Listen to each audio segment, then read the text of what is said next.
Welcome to Mic Drop, the podcast where relevancy is irrelevant and we don't give a shit about your feelings.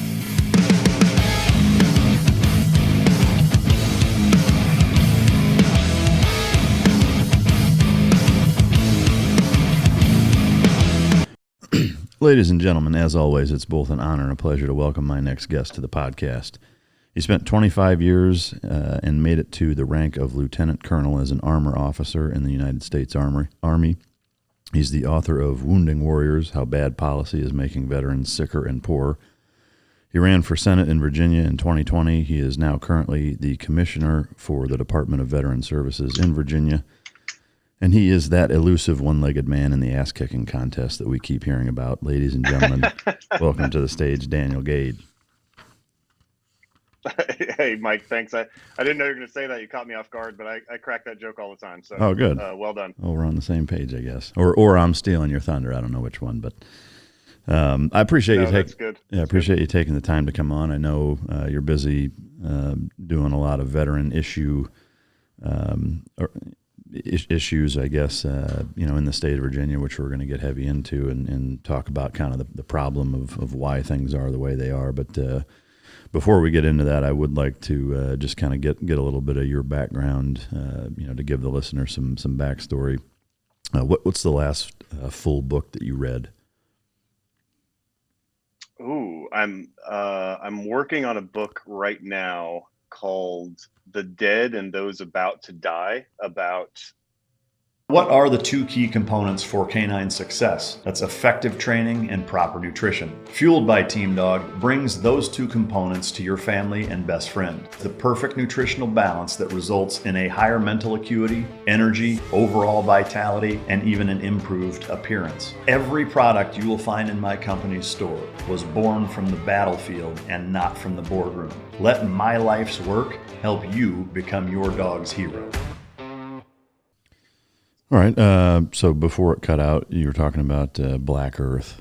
So I would say maybe just start over with Black Earth. Yeah, sure. And the other book I'm working on right now is an audiobook called Black Earth, about the Russian and German attempt to get rid of all the Jews in the areas in between where those two fake empires were during World War II. It's a pretty dark book, but it's super interesting. So That's what I'm working on these days. Is there a last book that you actually finished that you can recall? Ooh, I'd have to dig for it a little bit. Yeah. I'm kind of busy in my current. Job. I'd have to go back and look. Yeah. I don't actually know. Yeah, I think a lot of people, myself included, other than in specific instances, start books and don't actually finish them. But what does your morning routine look like on days that you're at home and not traveling? Like, say, the first 2 hours. Yeah, so there's a CrossFit gym local to me called Shockoe Bottom CrossFit. Shockoe Bottom is a place in Richmond. And I wake up at 5:20 or so, brush my teeth, and hit the gym at 5:40. And after I work out, I come back and make some breakfast or a smoothie or something and have some coffee. And then I'm sort of take a shower after that, and I'm off to work. Yeah. Is there, from an eating standpoint, is there a particular diet lifestyle that you adhere to? No, I probably should. I eat pretty healthy, and I sort of off and on intermittent fasting. So I'll do I'd like to intermittent fast and just eat one meal a day, but these days I'm sort of having a smoothie in the morning and a real dinner at night. Yeah. Rock and roll. All right. So you ran for the Senate, one of the Senate positions in Virginia in 2020, correct? Right. That's right. So I know that you haven't been in that position, but running for it, you have to have, a pretty significant idea of what's going on. And the big question that I have, and I know a lot of both veterans and civilians have, is what the fuck is wrong with Washington, D.C.? That's such a good question. I mean, here's part of what I think is going on in DC is that we elect the wrong people and expect the wrong people to do the right thing. Yeah. And so what I mean by that is, we're and increasingly we see this happening on the right and the left. We tend to be electing people who aren't really servants, but who are just rich people who are looking for their next, their next win, right? They're looking for their next deal. They're looking for their next, they've already made a ton of money doing else. And so they spend that money to buy themselves a seat. And then when they get there, they think it's a popularity contest instead of just a different kind of service. So my motto when I was running was that I called it same oath, new mission, right? Because as an Army officer, any military officer, or anybody in the military, actually, you take an oath to support and defend the Constitution. And that's the officer oath is the same oath that elected representatives take. It's right in the Constitution. The words are. And my thought is we need more people who are committed to that and who've lived a life that's committed to that before they get to DC.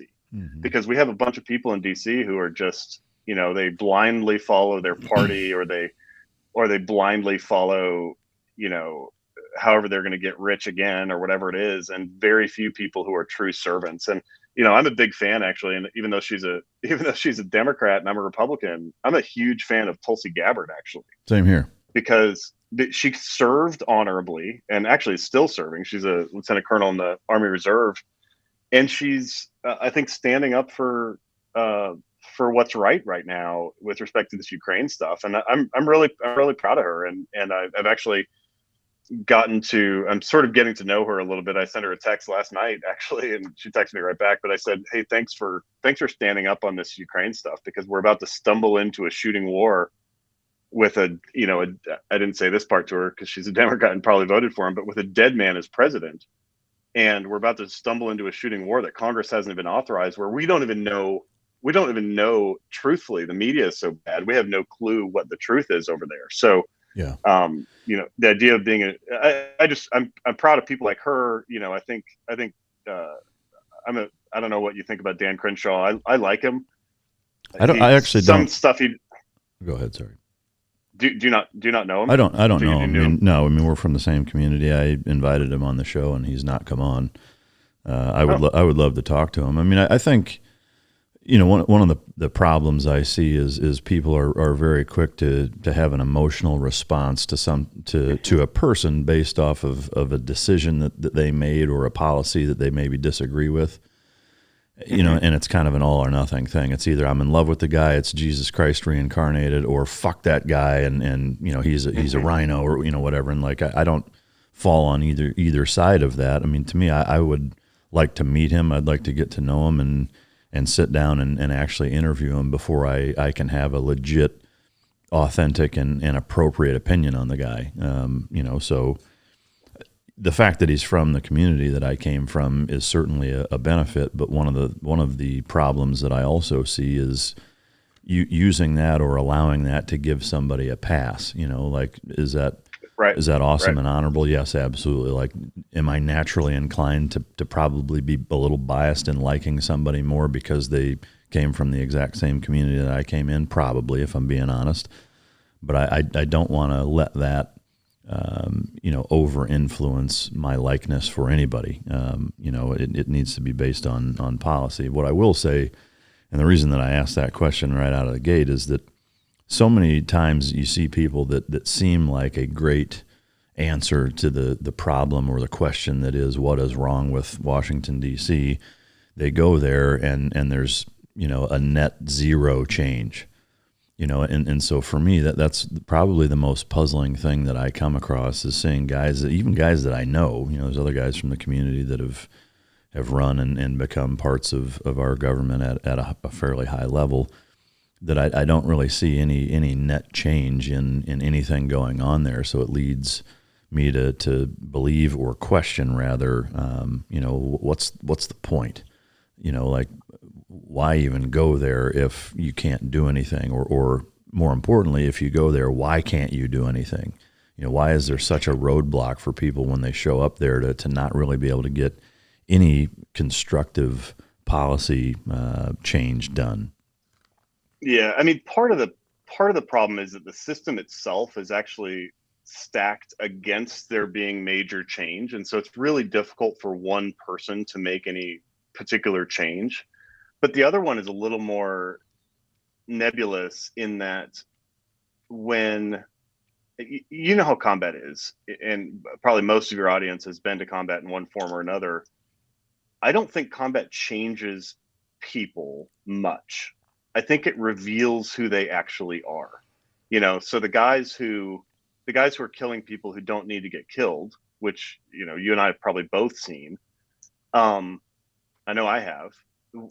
Those people were already bad people, the people who, crack under pressure, they were already cracked people. The people who are heroes in combat are people who had great character before combat revealed their character. So I think what happens in Washington is that it doesn't really change people. It just reveals who they actually are in a lot of cases. And a lot of those people that get elected because of our sort of popularity contest that is elections, there's a lot of bad people who get elected. Yeah.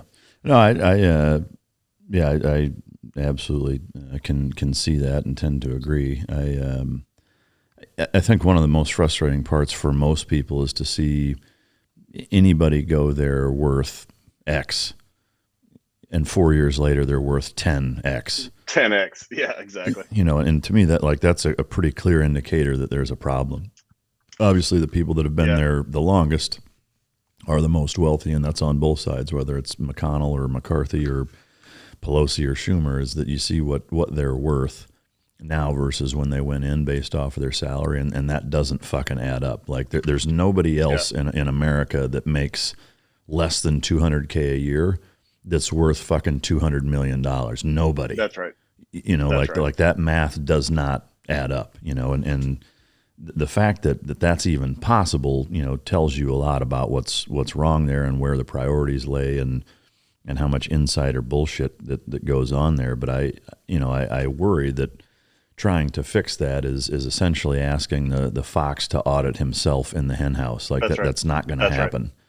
Right. Like asking people to give up their good deal, they're not going to do it. So how do you combat that? Yeah, that's right. I mean, I'm a huge fan of things like term limits, but term limits have their own issues, right? Where if you think about it from a military perspective, if you keep rotating lieutenants every 6 months, then the platoon sergeant runs everything, and the lieutenant has no power. And in this scenario, if you get rid of elected officials every let's say 12 years or something, some kind of reasonable term limit, then the career bureaucrats run the actual government, and they're the ones who know they're the ones who are getting rich, and they're the ones who are actually doing things. And so, I don't know that the system has any obvious, there's no easy solutions, or else the thing would already be solved. Yeah.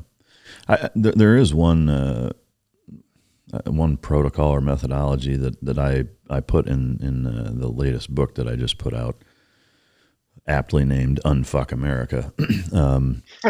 I'm curious to get your take, having gone through. It's not very subtle. It's not a very subtle title. I like to keep it short and sweet, but I'm curious to get your take as somebody who has at least been through some of that process. The gist of it is that here in Texas, grand juries are based off of basically a short list of names that what I would call net positive citizens submit for that. So an example would be, you're up to date on your taxes, you're not a convicted felon, you've lived in that county for X number of years, you're a net positive on society. It's basically you're checking the I'm not a shitbag box.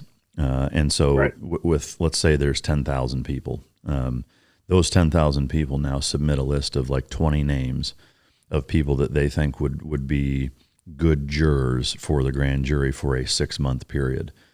And then those lists actually get compiled, and whoever the 20 or 30 people, I think they do 30, in case people can't do it or what have you, but in alternates and whatever, but whoever the top 30 people are, they become the grand jurors for that 6-month period. And just like with jury duty or whatever else, you don't have a choice. And so to me, using that kind of same system regionally, where it's counties, it's regions of states, even entire states, based off of that same kind of protocol, is that you elect people that way to represent your area.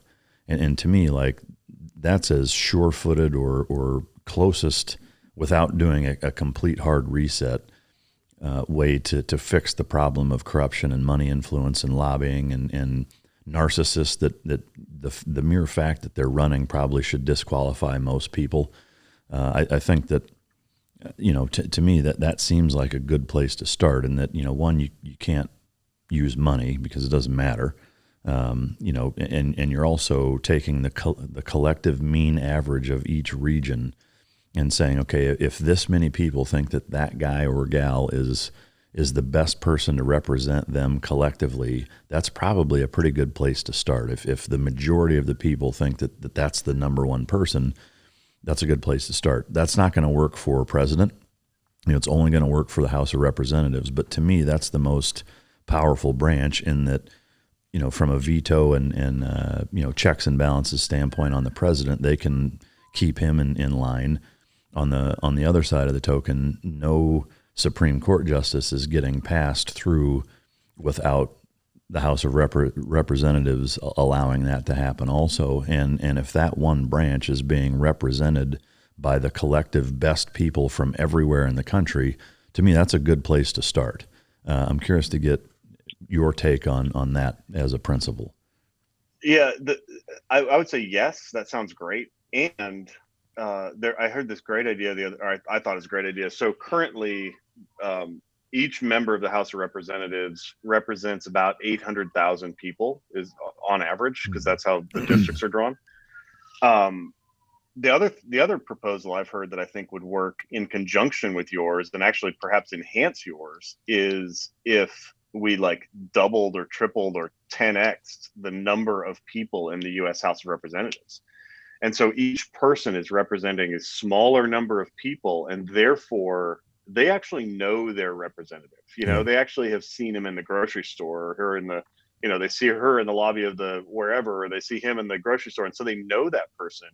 And so instead of it being such a popularity contest, it could potentially, if combined with your proposal, be something that results in us actually sending the best people instead of sending the richest or the most popular. Yeah. I mean, I think that's a good place to start. Again, trying to get that, either of those two, or especially both, passed, I think is almost impossible, because the people that would need to pass that and make it so would get screwed over by that. So there's no way they're going to do that. Yeah. Well, yeah. A little bit of backstory on you before we keep going down that road. Where are you originally from? Are you originally from Virginia?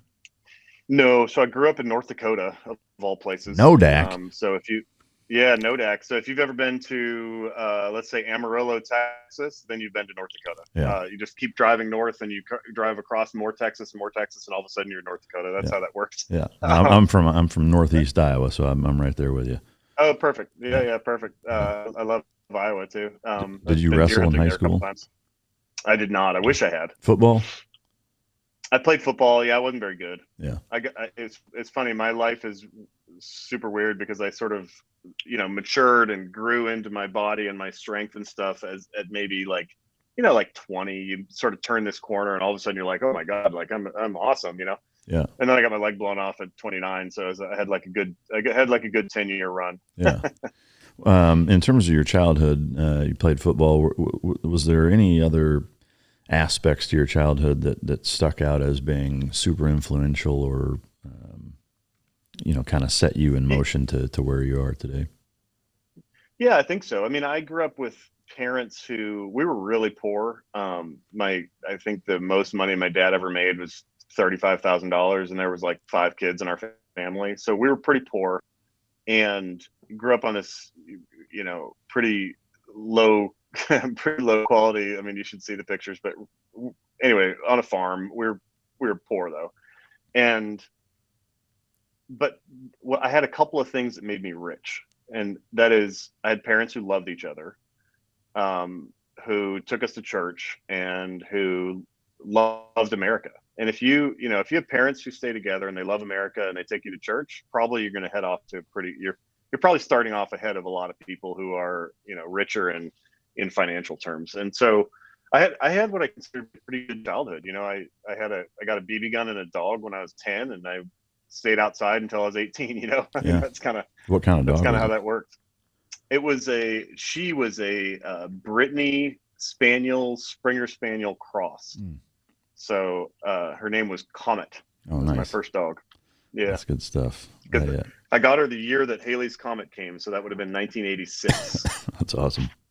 Well, And it won't be back until 2060 or something. You and I'll both be dead by then, for sure. I mean, maybe not. You never know. We'll see. Yeah. Everybody may be dead by then. Who knows with the current fucking rate that we're on.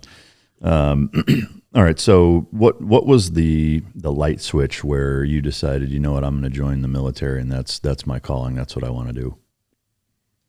It's kind of a family business for my family. So my dad had fought in Vietnam. I had a great uncle. My dad's uncle was killed in the Philippines during World War II in February of 1945. And my mom is a huge patriot. So, she loves America. She's still alive. She loves America. She loves service. And it was kind of from birth. It was basically like men in our family serve in the military. That's what we do. Yeah. And so both of my brothers, I have an older brother and a younger brother, both of them I served in the Army. Kind of had a long history of, my dad did not go to West Point. He was an enlisted soldier, infantry soldier in the Army. But kind of a long history of West Point before and after I went. So it just wasn't. I don't think nobody was surprised when I decided to join the military, because it was kind of expected of us. Sure. Did you speak with your dad about his experiences in Vietnam? I did. Could you actually. that? One of the most influential conversations I ever had with my dad was right before I deployed in 2004. And we went on a walk, and he said, "Hey, Daniel, I need to," because he never spoke about Vietnam. He would only tell us a few sort of stories about training and like a few lighthearted stories, but he never spoke about the combat part of it. And he was an infantry soldier. I mean, he was in the light infantry unit and out doing stuff. I assume he got in a lot of firefights, but he just never told us the stories. But anyway, he took me out on a walk, and he said, "Daniel, I want you to promise me something." And I said, "Okay, Dad, I promise," and he said, "Promise me that no matter what happens, you won't become bitter."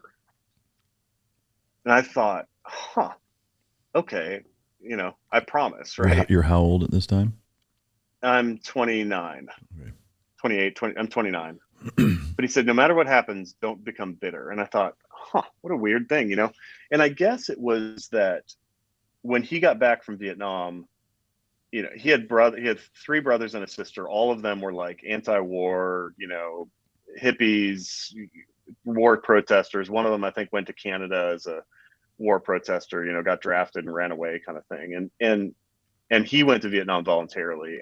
And so I suspect he came back to a pretty hostile environment inside of his own family.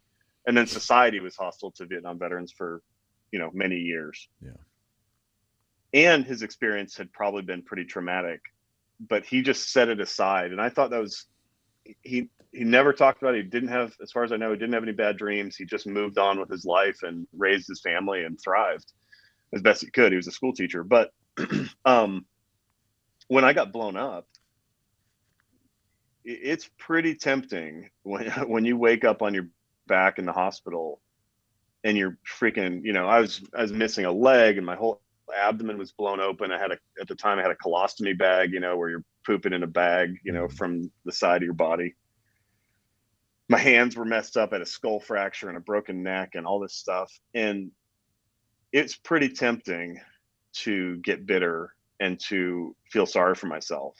But I kind of fell back on that promise I'd made to my dad that I wasn't going to be bitter. And so I don't know what his experience was like in Vietnam, but he used it to help me prepare in advance for what, I don't know if he sensed it or what, I never asked him, but for what was eventually going to happen to me in Iraq. Yeah. Is he still alive now? No, he's not. He died of cancer in 2012.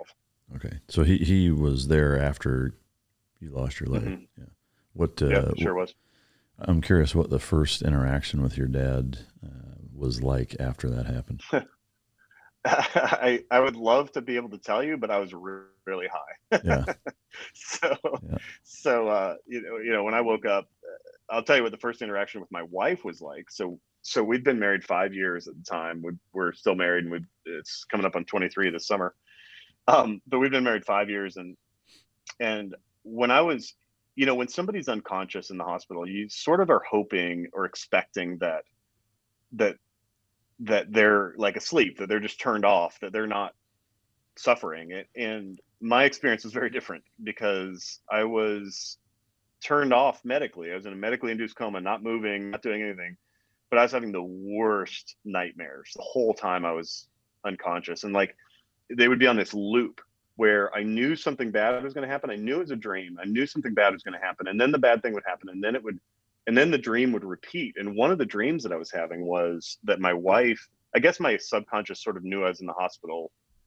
But my wife was having an affair with one of the doctors. And I was able to see it because it was happening in the room where I was a patient. So in my dream, I'm a patient. In real life, I'm a patient too. But in my dream, I'm a patient in my nightmare.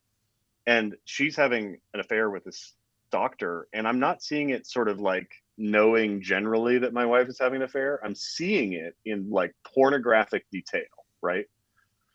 And so I become conscious, and my wife is there with me. And the first things I said to her, I hadn't seen her since I deployed in August, and this is January or end of January. The first thing I said to her was, why did you cheat on me? Right? Yeah, wow. Yeah, exactly. I was like, why did you cheat on me? And she told me later that the doctor had prepared her for like, hey, he might say some crazy stuff when he wakes up or whatever. But she was just so taken aback, and she's like, what are you talking about? I've been here the whole time, because I'd been in the hospital for 3 weeks, and she was with me like all day, every day for 3 weeks. Wow.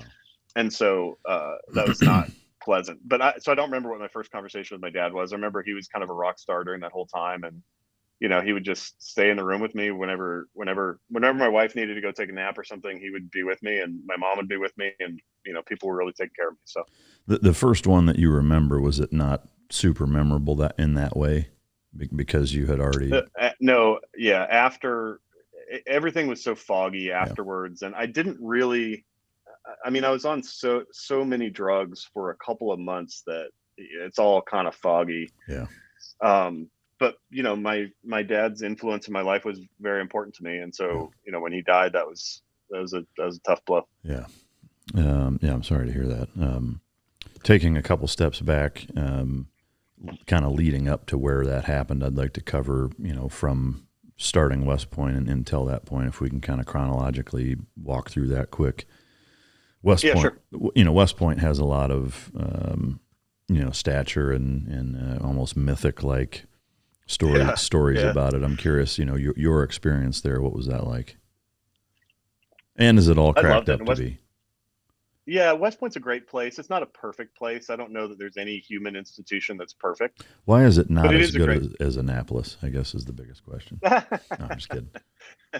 I'll say this: Annapolis is a great place too. I've spent a little time there, and it's beautiful and all of that. And it's a great alternative to military service. If you can't get into West Point, Annapolis is a great place to go. But the service academies are great. West Point's awesome. One of the things that I suggest people do sometimes is if you're ever down on America, if you're ever like, America sucks, everybody's self-centered and stupid and whatever, like a lot of us think most of the time, go to one of the service academies, because the kids there and the faculty and the mission and all of it is just really heartwarming, and you see kind of the best of America at the service academies. And so I saw it, and I bought into the belief that I was doing something valuable and worthwhile and important. And so I was really, I loved my time there. I had a great time. I wasn't the best student in the world. I wasn't the worst. I was sort of like bottom of the top third, but was high enough in my class to be able to get my choice of branch and post. And so I branched armor, went to Fort Knox for my first duty station as an Army officer for training and stuff. And then went to Fort Carson, Colorado for my first real duty station, where I was a tank and then later a scout platoon leader. And then I went to the Marine Corps captain's course. Back then it was called the Amphibious Warfare School. Now it's called the Expeditionary Warfare School. So I went there. And then you're going to like this, on September 11th, I had actually started Ranger School on September 10th. Oh, wow. So we all thought when 9/11 happened, we all thought it was part of like the scenario. Like, every military school, of course, has like a scenario, like, oh, now we're going to go in the woods and kill, there's been this huge terror and kill terrorists. And so I was like, oh, cool, let's go in the woods and kill terrorists. And then they're like, actually, that's real. And this really did happen. But what's funny is, like, everybody else in the world globally has this experience of like watching the towers fall and then watching it again and watching it again for weeks. And I've got nothing. I have no memory of, I didn't see video of the towers falling until November of 2001. So I went through, I started Ranger School on September 10th, was the honor grad in my class, graduated in November, but I had orders to Korea. And so I went off to Korea, spent a year on staff on a brigade staff as an operations officer. And then went took command of a tank company in January of 2003. And in summer of 2004, was getting ready to PCS, getting ready to move. The Army had picked me to go to grad school. And so I was getting ready to go to grad school, and my boss and his boss, my battalion commander and the brigade commander, a colonel, came to me and they're like, hey, Dan, they go, this is not a loyalty test, but we're sending your company to Iraq with the other brigade. And do you want to go with them or not? And I looked him straight in the face and I quoted from the book of Isaiah, chapter 6, verse 8. And I said, here are my Lord, send me. And so they did. So I ended up landing my company and I ended up landing in Kuwait on August 7th of 2004. And then we deployed forward. We did some training in Kuwait and got our equipment off the ships and stuff. And then we went forward into Iraq in summer of, like September 1st-ish of 2004. And we went to Ramadi, which as a SEAL, have you been to Ramadi? I've been through it at some point. I've been through it. Yeah. Yeah. Good times.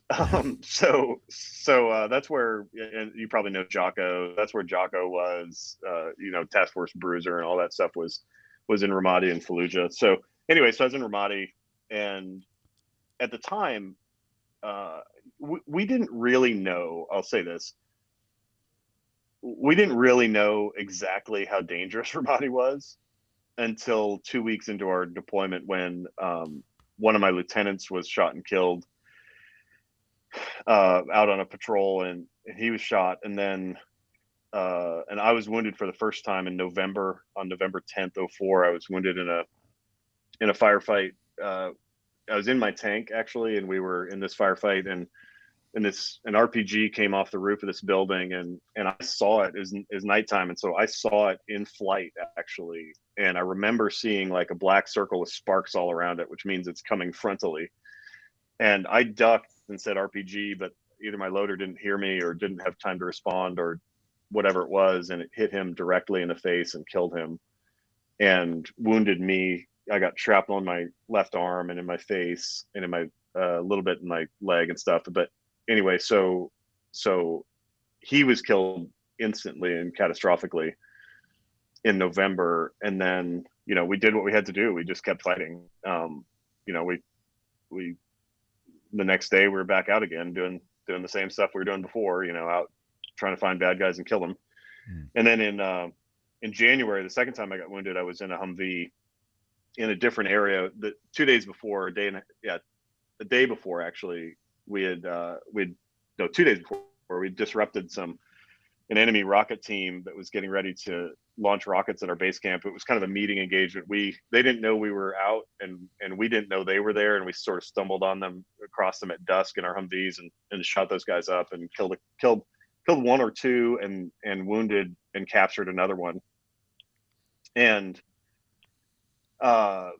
then 2 days later, I was out in that same area, which was probably not wise. I had probably stirred the bad guys up in that area badly enough that they were kind of alert. But anyway, I went back there to try to sort of gather intelligence and exploit the local leaders and stuff to tell me some stuff about who we had killed. But anyway, got hit by an IED and my war was over. Woke up on my back in the ditch. So I do remember being in the ditch in Iraq. I was already on a stretcher. I'd been unconscious for a few minutes, but then I became conscious again, and my soldiers were working on my legs, and they my battalion XO, so he's a major, I'm a captain. He's holding my hand and he's talking to me, trying to keep me out of shock and stuff. And he goes, and I go, "Hey, sir, I got to ask you something." He's like, "Yeah, anything." I'm like, "You got to be honest." He's like, "Yeah, anything." And I go, "Are my cock and balls okay?" And he's like, "I don't know, man. Let me check." So he goes down to where my pants are all blown open, and he comes back up to where my head is. And he's like, "Yeah, dude." He goes, "They're dusty, but they look good to me." So anyway, that was a happy moment. That takes Battle Buddy to a whole new level, huh? Yeah. It actually, I've been around a couple different guys who've gotten, seriously wounded. And it seems to be that that's the question that everybody asks when they're first seriously wounded. Like, hey, I know my legs are blown off, but, what's my junk looking like? So anyway, so I asked that question. And then, I was in and out of consciousness. It was pretty gray and pretty shocky and weird. And then the helicopter came, and my last memory from Iraq is as the helicopter's lifting off, it was a Marine CH-46. And as the helicopter's lifting off, I remember thinking, "Oh, thank God I'm saved." Yeah. And they took me to a Navy surgical facility, and I had bled out completely by the time I got there. Basically, my blood pressure was 60/0. And they gave me all the A positive blood they had stored, and they ran out. And then, so they went to the mess hall and they're like, "Attention, if you have A positive blood, we need it." And so a bunch of guys got up from their dinner, and a bunch of sailors and Marines actually got up from their dinner and came over to the surgical tent and donated their blood right on the scene. And it went into my body still warm from the donor, totally untested and everything, which is, at the time they weren't worried about, they had more pressing concerns than whether somebody had HIV. Thank God nobody did. Yeah. But anyway, so they gave me like 20 units of fresh blood that the guys had donated right there on the scene. So that was a pretty dramatic moment. And I really think I don't like that story. I wish it had never happened, but I like it in the sense that. Sorry, go ahead. Well, I was just going to say, like, it's the microcosm of America. Like, you're literally a melting pot in such a cool and unique and an inspirational way. That and I think, more than the act itself, it just speaks volumes to the U.S. military and America in general as a concept, As a concept, yeah, that's what we could be if we're at our best. Yeah, well, it's the 9/12 mentality. It's the September 12th mentality that unfortunately takes, getting a sledgehammer to the nuts for our country to actually act that way, and when there's not a threat of existential extermination, then we just fucking kill each other and argue over dumb shit, and it's human nature, I guess. But yeah, it's frustrating to see what we're capable of, yet we rarely rise to that occasion. Yeah, that's right. And Twitter is not real life, right? Yeah. Thank God. But hang on a second. If your keyboard could punch you in the face for running your mouth on Twitter, I think that would clean things up a lot. Yeah, exactly. Twitter's not real life, but the division and nastiness that Twitter creates, or that people demonstrate on Twitter, is pretty disheartening until you hear a story like one I just told, because that's the highest and best. That's what we could be if we wanted to be our best selves, and sadly, far too often we are not that. Yeah. I think I've talked about this a few times. I talk about it even a little bit in the book, but I think that's the kind of the crux there is that you have to have extenuating circumstances to bring out the best in people, and we're a victim of our own success, both financially, geographically, technology-wise, in that we've been so comfortable for so long that the lizard brain aspect of us are actually creating things to be threatened and pissed off by, because there isn't enough real stuff that exists to challenge us that way. That's right. That's 100% right. Which is crazy, but it's one of those. Is it a good problem to have? Maybe not. I don't know. That's debatable. But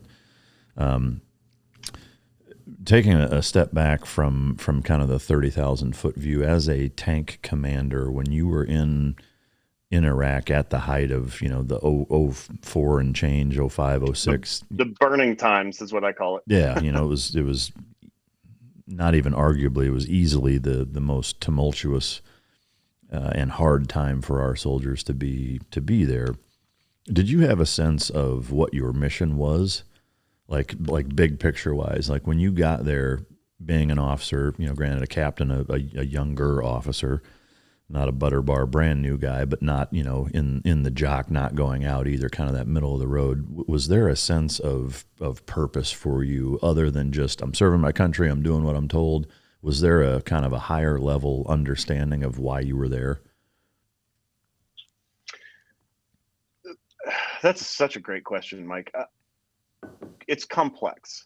So at the time, the national, the Rumsfeld level command authority was saying that we weren't in an insurgency. It wasn't a real insurgency. This is just the dying gasps of the, Hussein hardliners kind of thing. But at our level, we were fighting every day. We were taking IEDs, we were taking small arms fire, RPGs, all of that constantly. And so my focus was, my sector. I had an assigned sector. I had a pretty definite mission in terms of, there was about a 10-mile stretch of road that was a main supply route that my company was permanently had at least a platoon on, trying to keep it clear of IEDs and ambushes and stuff.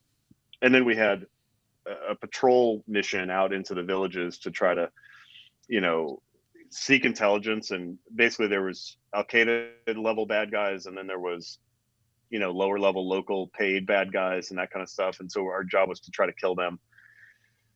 But in a sense, those outposts way out west never made much sense to me, because it's sort of like the base camp exists to support the troops who are out doing stuff, and the troops who are out doing stuff exist to keep the supply routes open so the base camp can stay open. And so it's like this self-licking ice cream cone.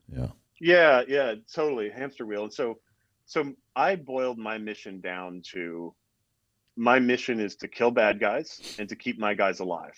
And I focused on that because to try to contextualize it more broadly is kind of a fool's errand in my view, because even if I spent all that time thinking about it, I couldn't do anything about it. My job was, to kill bad guys and try to keep my guys alive, and that's kind of it. Yeah. And if you studied like just war theory, there's two kinds of justice of war, and the first kind is justice in the war, and the second kind is justice of the war.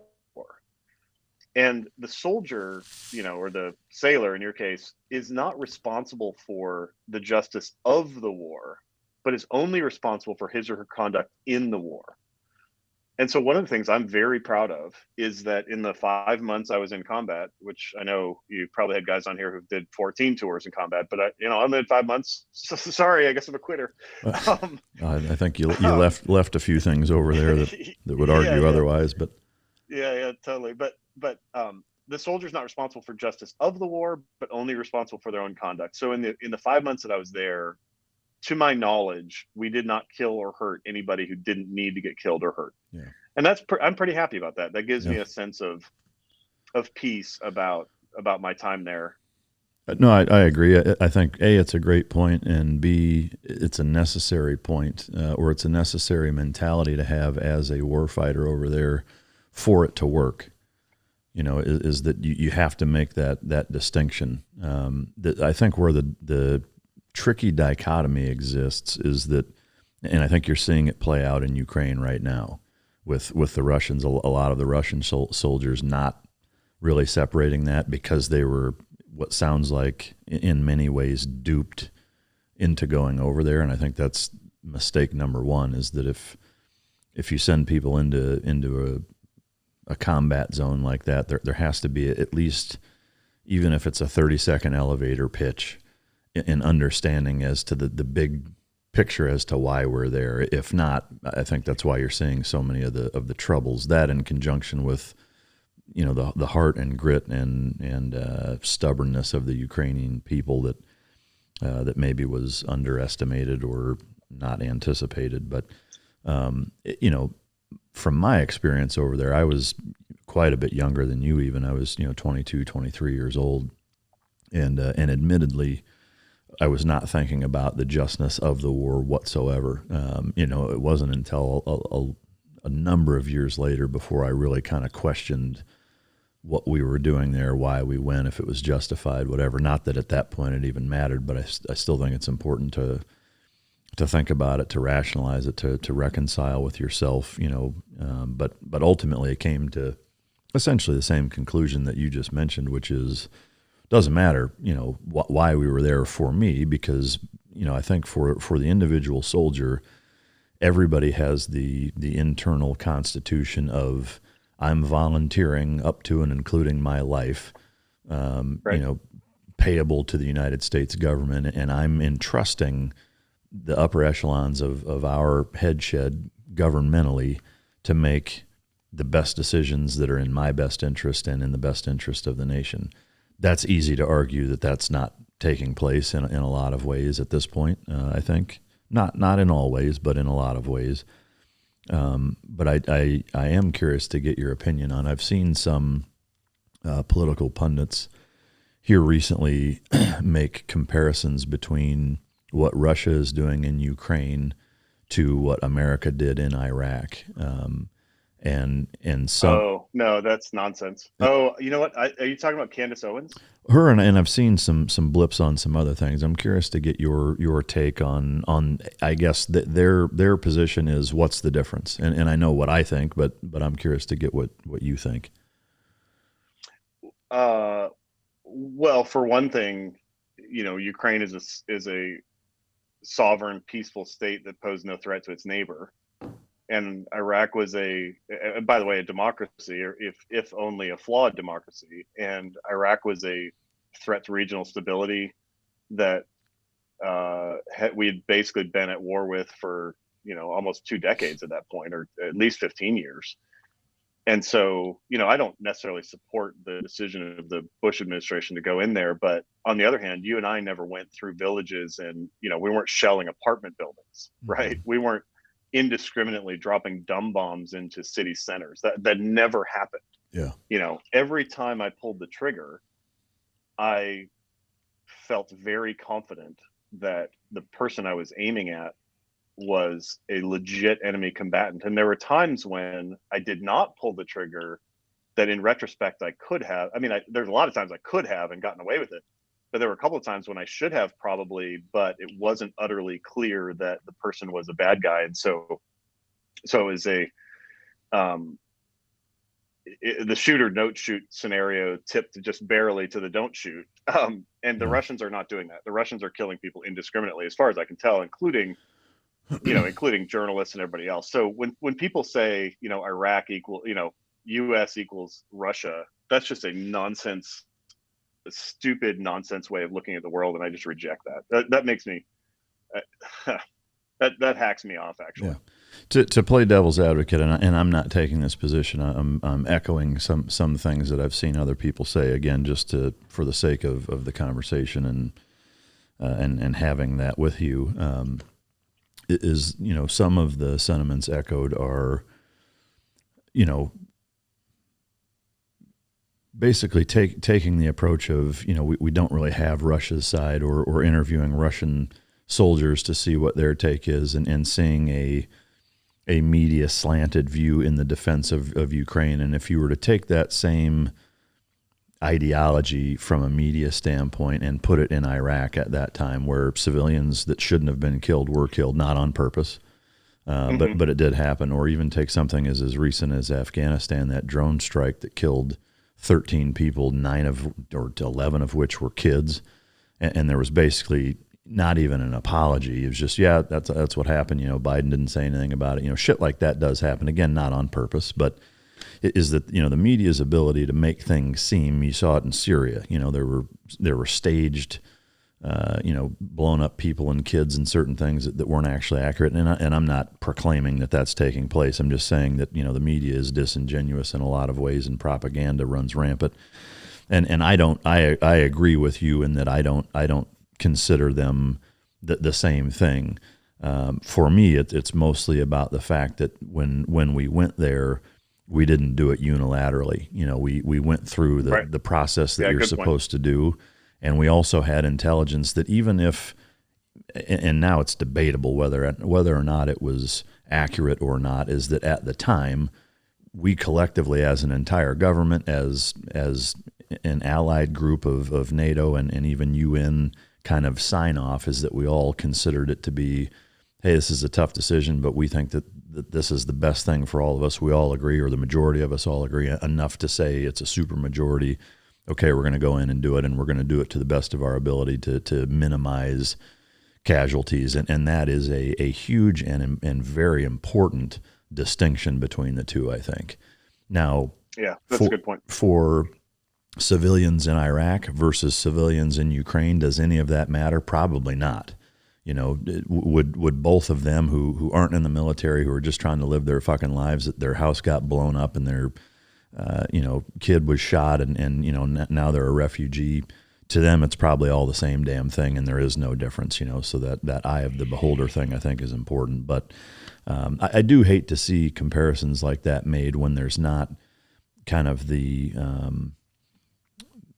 intermediate details and the small details that I think make pretty big distinguishing factors. And I don't know how that would be helpful either. Like I don't get the angle of talking about things like that right now. I am curious.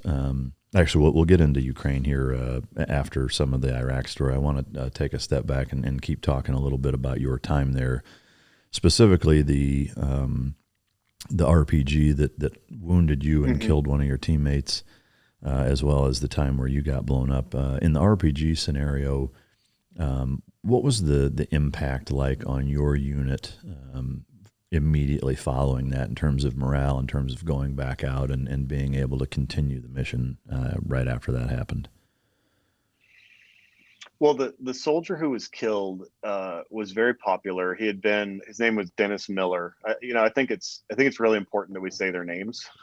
His name was Dennis Miller, and he was from LaSalle, Michigan. Dennis Miller Jr. actually, and I went to visit Dennis Miller Sr. back in 2019. It's the first time I'd met him. But anyway, he was very popular. He's well liked. He'd been part of the headquarters platoon sort of thing, so he'd been kind of like the company level clerk guy, and he was a tanker training, and he'd been trained to be on tanks. And so he'd been begging the first sergeant, put me on a tank, put me on a tank, put me on a tank. And the first sergeant's like, all right, fine, you're on the commander's tank. And so that was like his, I don't know, 5th day on that tank. And when he was killed, that was the first one of my own soldiers who'd been killed. The lieutenant who'd been killed was an infantry lieutenant who'd been attached to us, but this guy was actually a tanker. He was the first tanker who was killed. I was really proud of my guys for swallowing their grief and swallowing their anger and just getting back after it. And I was actually really proud of my brigade commander. Actually, his name is Gary Patton, and he retired as a 2-star general. So actually literally General Patton, which is kind of funny. So you got a comedian and a famous general. Yeah, I got a comedian and General Patton. Anyway, and what's cool about what then Colonel Patton did for me was he sent my whole unit out on a, we called it a thunder run, but basically Ramadi has kind of a ring road internal to the city. And he just sent us out and said, okay, I want you guys to drive laps out there, and I want you to draw out enemy contact, and I want you to kill the bad guys. And we're like, hell yeah, let's go. So I had brought all my tanks back together because they'd been, 2 of my tank platoons had been given to other companies. I pulled them back in, so it had all 14 of my tanks together. And I think I took some Bradleys with me as well. But anyway, and by doing that, he sent a loud and clear message that we are not quitters, and that just because, Gade, just because you got wounded and just because you lost a soldier doesn't mean we get to quit fighting.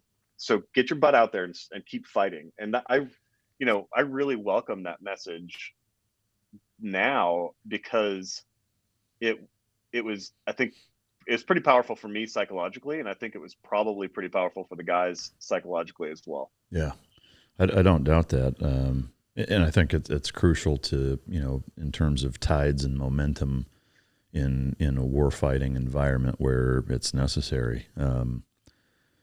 So moving on past your, I guess the injury that you sustained, what was your injury at that point? Shrapnel. It was minor. Just as like little tiny pieces of shrapnel that I just kind of picked them out of my skin. I was bleeding and it hurt, but it wasn't a big deal. Yeah. So it wasn't anything that.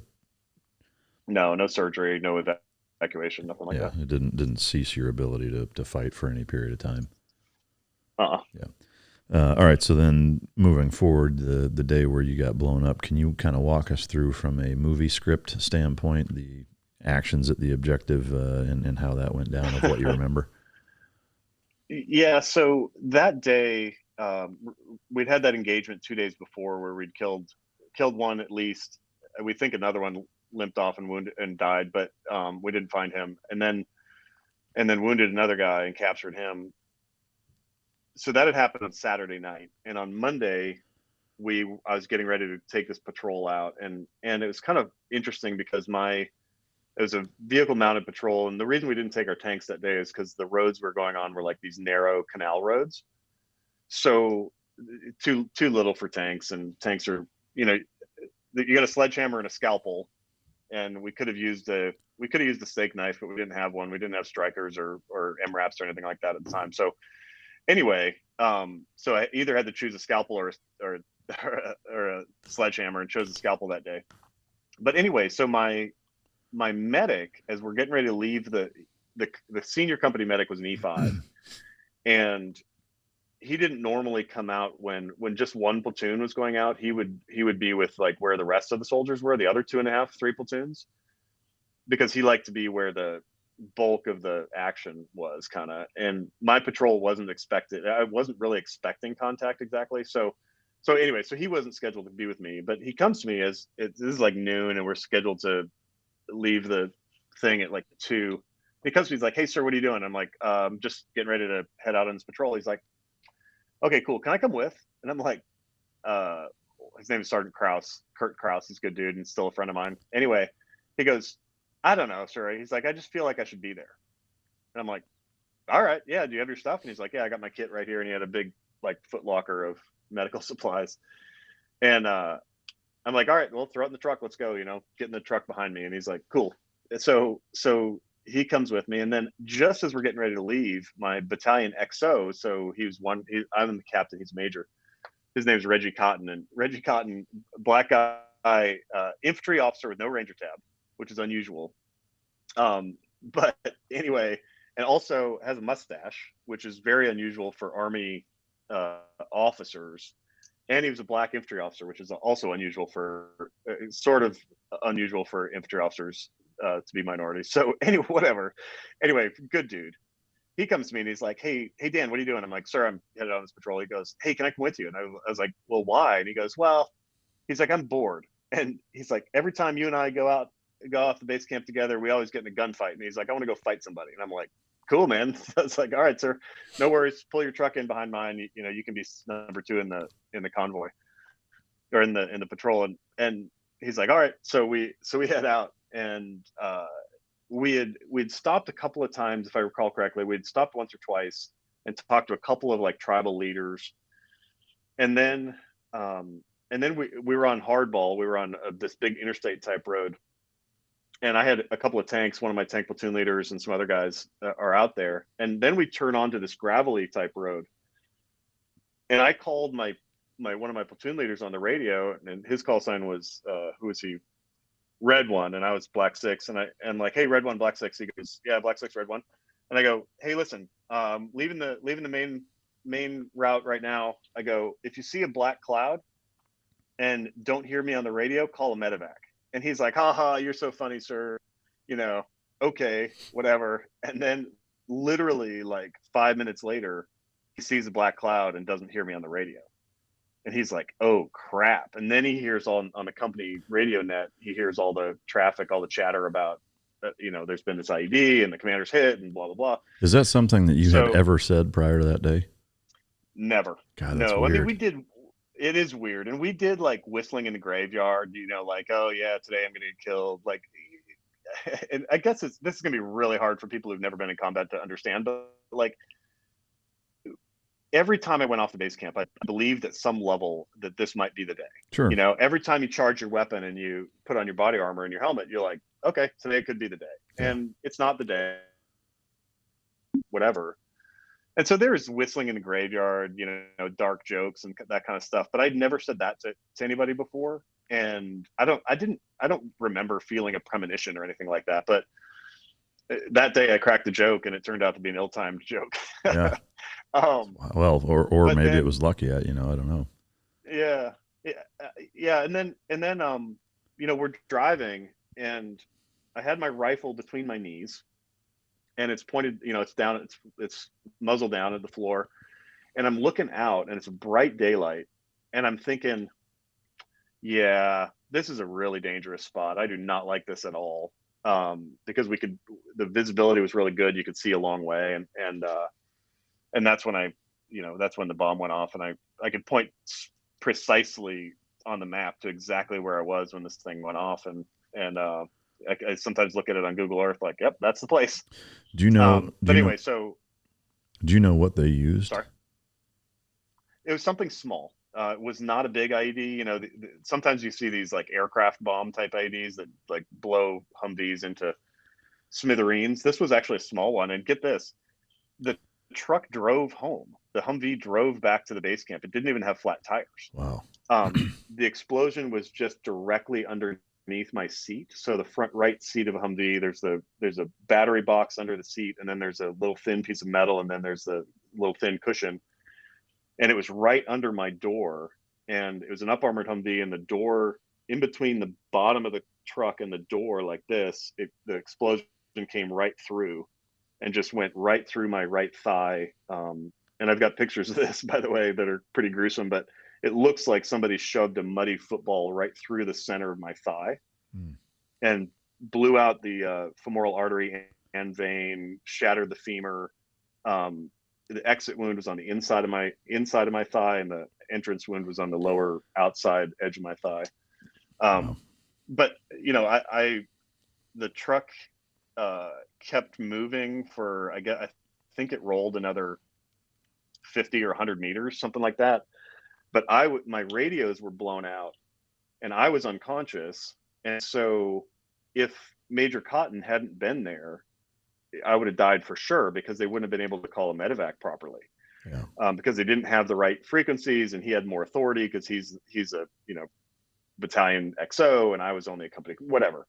So the fact that he was there was a necessary but insufficient condition to save my life. And the fact that my medic was there, who had been in the invasion, he'd been in 3rd Infantry Division during the invasion, and so he'd treated a ton of critical casualties himself, had been wounded in action twice himself before. And so he's a badass. He was able to take one look at me and realize that where the wound pattern was, it was so close to my pelvis that a tourniquet wouldn't work. And so he literally turned to the guys and was like, okay, we're doing this by hand. And so he just reached in and grabbed the femoral artery that was gushing and packed the whole area full of Kerlex and put pressure on my I guess he put pressure like sort of above the hip bone where like put a ton of pressure on to try to keep the bleeding down, and then called for an air medevac to that spot. And you know, I told you already that by the time I got to the surgical station, I was probably 2 minutes from being in cardiac arrest and being dead. Yeah. So it was pretty close, man. It was a scary time. Did you guys not carry Quick Clot or anything like that? No, we didn't. 04 conventional units in 04, 05 didn't really have that yet. Yeah, and then there was some more advanced stuff. Like we did not have like in the Ranger Regiment and probably in the SEALs, they have sometimes they carry plasma, they carry actual blood products on patrols. We didn't have any of that back then. We were pretty we had these really high speed it was like a, and I don't remember the name of it, but it was a wound dressing that was like a small, really dense sponge before it's ever been wet, and it worked kind of that same way, and it actually had like, I'm fucking this up for sure. It had something in it where I don't know if it was like actual tissue or it was something like that, where they were, you know, sterilized dressings that you had to, like once you opened them, they were only good for a very short period of time. When you put it in, it like fused and closed, you know, these dressings. They were super expensive, not super practical because they would get ruined easily, you know, or they couldn't get wet. I mean, there was a lot of downsides to them. But yeah, we were carrying that, and then, you know, Quick Clot shortly after. Should I carry that stuff in my car now? But yeah, I've got some in my car too. Yeah. And a tourniquet. Yeah. Remember when back in the old days, and some of the new warfighters who are listening to this are going to be stunned by what I'm about to say, but like back in the old days, tourniquets were considered like last ditch. You know, definitely don't use the tourniquet. And now guys go out. I guess, you know, now guys go out with like tourniquets loosely around all four of their limbs already, so that they're already in place, so you can just crank them if you need to. And that's not how it was back then. Yeah, I'm surprised they haven't made BDUs that have them built into the fucking, you know. Well, then privates in the barracks would be like choking each other's arms off and stuff, just because that's how privates are. Yeah, I know it. Has there ever been, or was there any thought on your end for who put that IED there? Who detonated it, and thinking of it kind of from I wonder who it is, where they're at, what their story is. Has that thought process ever crossed your mind?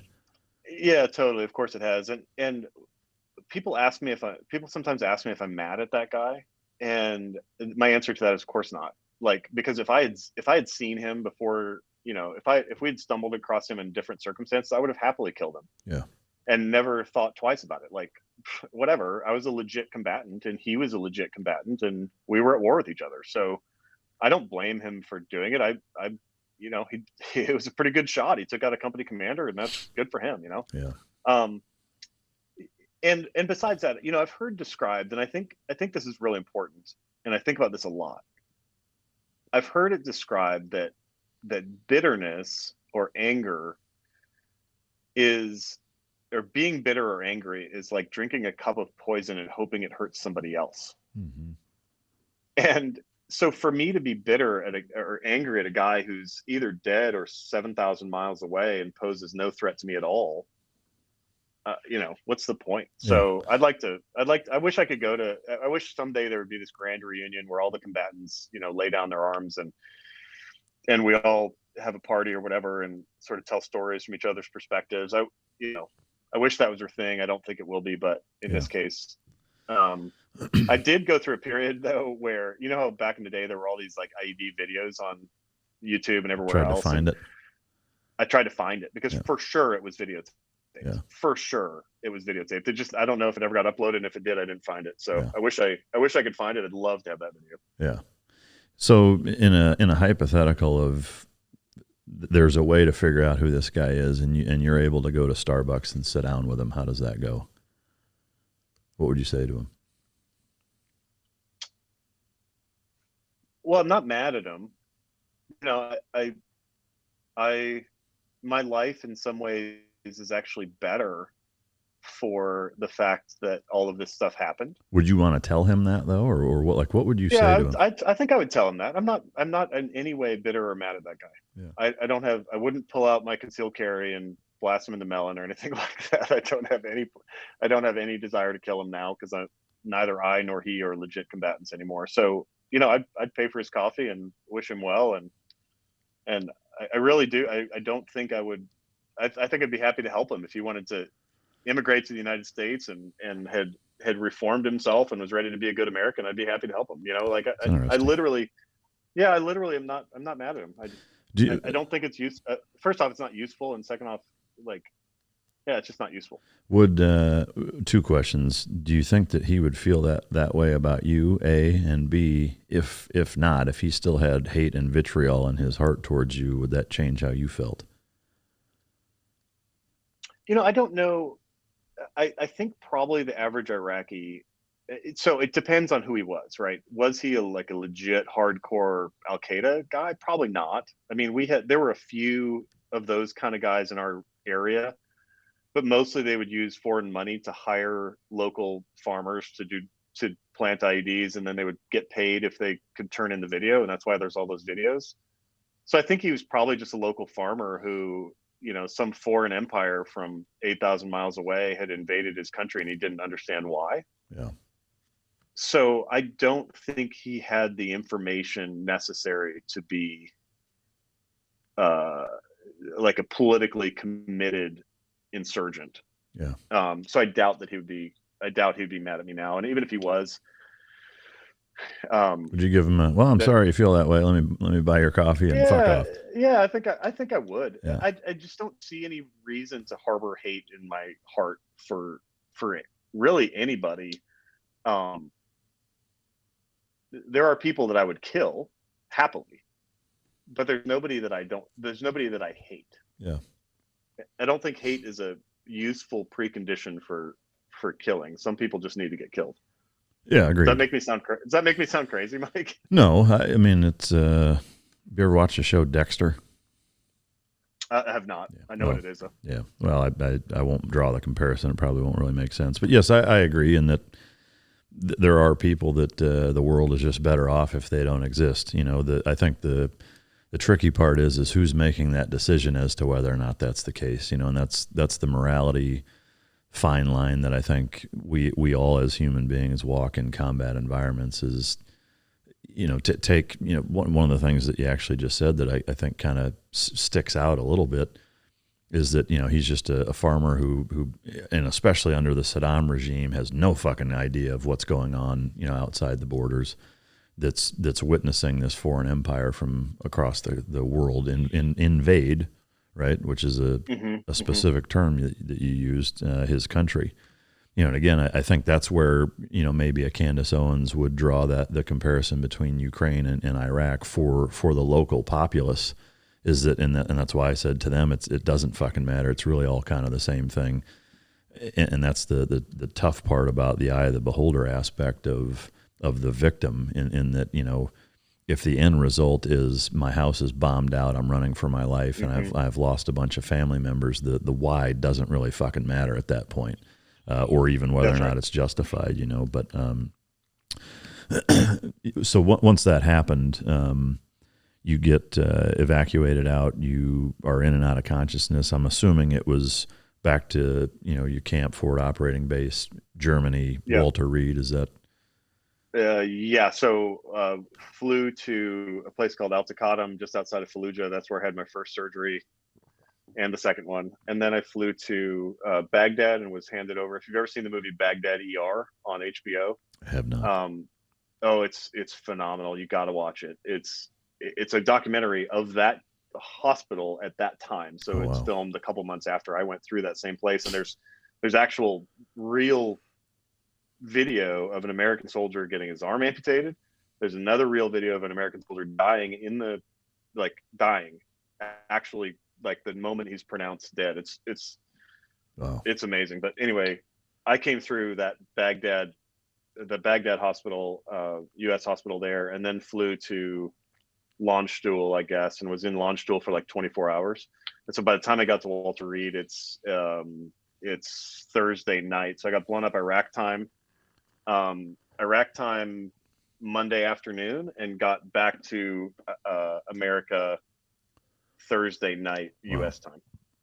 I'm assuming, that transportation process. You were in a coma, medically induced coma. I was I was unconscious the whole time. Yeah. Yeah. So once the actually one question about the you asking about, and a lot of people asking about whether or not their junk is intact. I think a good part of that is probably genetic. Is that human beings and all creatures for that matter have a genetic hardwiring for the propensity of the or perpetuation of the species to continue, and the survivability of our species hinges on our ability to procreate, and so there's a genetic survivability instinct there, I think, but there's also obviously a pleasure aspect to that. Sure, of course. In an instance, obviously it's hypothetical and you don't know, but where it was disengaged, if you will, do you think that alters your desire to survive? That's such an interesting question. I want to say no, because I believe that I'm the sort of person who could find meaning and value outside of that. But I know I can't say definitively that I would want to. I don't know how I'd respond. Yeah. I didn't meet a guy. There's a guy that was on the Rogan podcast a couple of months ago who is some kind of special operator. Not Andy Stumpf. He's been on a lot. Do you know Andy? Mm-hmm. Yeah, I've had him Andy's on good here. dude.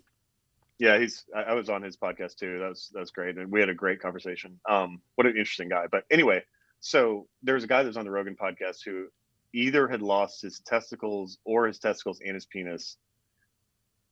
And he had a perspective that I think was really valuable, which is kind of that, life is worth living, even if you're grievously wounded in that way. Life is still worth living.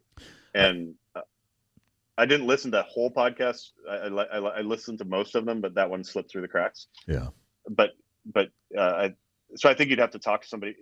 So I've done a lot of disability related scholarship and work professionally. Like I was on the National Council on Disability for a few years and stuff like that reports to Congress and the president about disability policy. And one of the things that's interesting in disability policy world is that people who have not suffered grievous injuries, whether it's just an amputation or like a serious spinal cord injury, C1 kind of stuff, people who have not been injured in that way will typically say that they would rather die than be injured in that way. Mm-hmm. But people who have been injured in that way will almost universally say that life is still worth living, even though, I'm a quadriplegic, even though I'm a multiple amputee, even though I'm, my penis was destroyed or whatever it is, So I think there's something, we adapt, because we're human beings, because we're an adaptable animal, we adapt to whatever our circumstances are and still seek the goodness, seek the light, seek the joy. And I think that's an important thing that I think people should be seeking the goodness and light and joy anyway, regardless of whether they have all their limbs or not, because there's a lot of, let's just put it this way, there's a lot of maimed people who look perfectly fine from the outside. Yeah. And there's a lot of people who choose to embrace their sickest selves, who the only one holding them back from a life of meaning and value and purpose is themselves. Agreed. And, I ask that not having I guess a point other than, to me, it's an interesting question, but it also makes me think that in some ways, not that I would ever want to experience it, but the reality of it is a lot of shitty, hurtful decisions are made because of our ability to have that. From a pleasure standpoint, a lot of dumb, irresponsible, shitty things are done, due to that. And so I think it would be natural for the instinctual response and question of, is it still there? Oh, thank God it is. speaks volumes to how valuable it is to human beings. But there's another side of that token, and that, again, similar to what you just said, there's people that have lost that or lost other things, and in many ways, a lot of times they're more positive than they were before. And I guess I would ask you, even, having one of your limbs lost, is there an element of that where there's certain things that you're actually even more appreciative that you take for granted less because of that? Yeah, for sure. There's no day when I wake up, in the middle of the night and have to go to the bathroom or something, and I reach for my crutches to go to the bathroom, and where I'm like, oh, yay, I have an amputee, But there are things that have happened in my life because of this that are positive. I've been able to inspire a lot of people. I've been able to write an incredibly important, what I consider to be an incredibly important and underappreciated, a book that makes an incredibly important and underappreciated argument. I've gotten to meet a couple of different presidents. I gotten to ride mountain bikes with President Bush. There's a lot of things that I've done and places that I've been and opportunities that I've had that I wouldn't have if this hadn't happened to me. And if it hadn't, if I hadn't gotten blown up on January 10th, maybe I would have been killed in action on January 15th. Yeah. Maybe losing a limb saved me from being killed in action a few weeks later. Sure. So, yeah. As we, combat is, the logic of its own, and it has a set of uncontrollable principles that, once set into motion, can't be controlled by human beings. And so, I don't know what my life would be like. So I guess my obligation is to make the best life of what I have. Yeah. And I have a whole lot. I have a super hot wife who loves me. I've got great kids who are very smart, to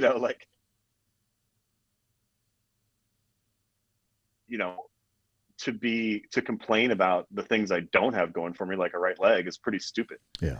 I think it's a great perspective. I can do more pull-ups now than I could before, because I have less weight. Yeah. So this morning at CrossFit, we did for the strength part, we did 3 pull-ups every 30 for 6 minutes, right? Yeah. So 11 rounds of 3 pull-ups, whatever. And there were a couple of guys in the gym who were like using bands and stuff. And that's great. Like, they're trying to get stronger, and that's good. I used a weighted vest. Yeah.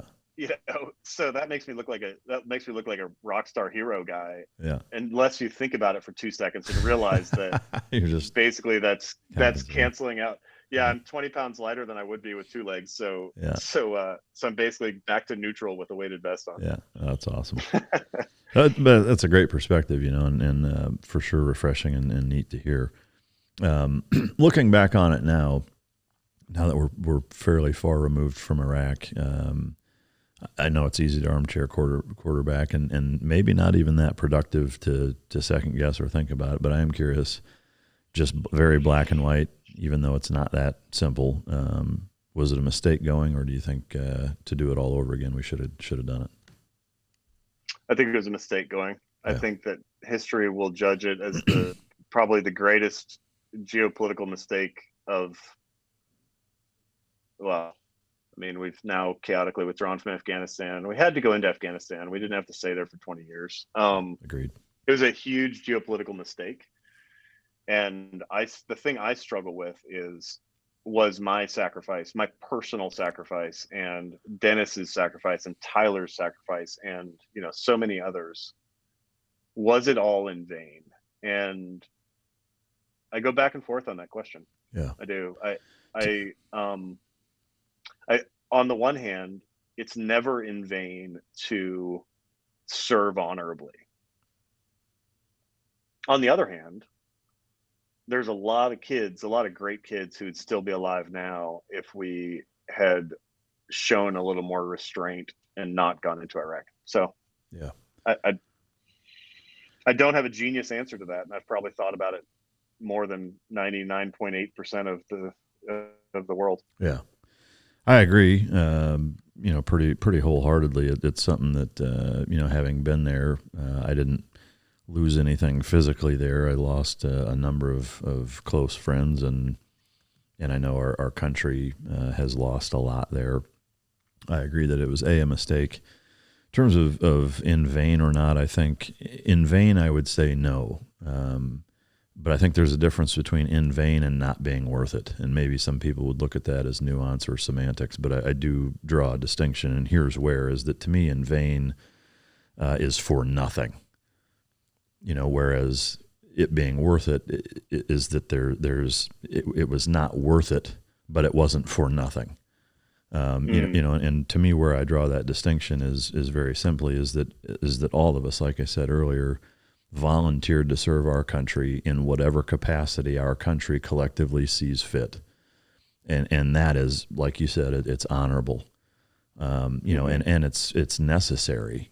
For us to have the country that we have and maintain it, you have to have an all volunteer force of capable, willing people that that generationally pick up the torch and are willing to say, yeah, I will do what our country asks of us, and that is necessary. Yeah. And from my standpoint, that makes it not in vain, but I don't think the cost was worth us going, especially looking back on it, thinking it was a mistake. But again, it's not like, Bush just secretly said, hey, this is why we're going, but this is actually why we're going, and let's sneak in there and fuck everybody else and what they think. I mean, they went through the due diligence and the process that is put in place and designed to avoid mistakes like that from happening. Obviously, it's not perfect, but again, it's easy to say, well, if I had just picked these 6 numbers, I'd be a fucking millionaire right now. It's easy to say that, but you didn't, and we, I think, collectively did the best. I think we did. I mean, there's people that say that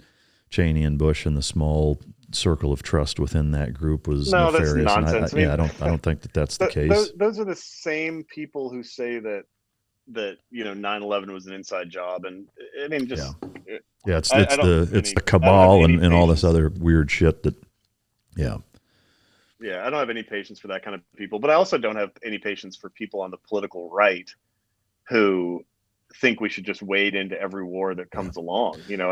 I'm not a Ukraine expert. I don't necessarily want to go into a deep dive on that issue because it's too fresh and it won't age well no matter what we say, because we could be in a nuclear war tomorrow for all I know. But the truth is that there's a lot of people on the political right who never bothered to put on a uniform, or even avoided would never, at all cost.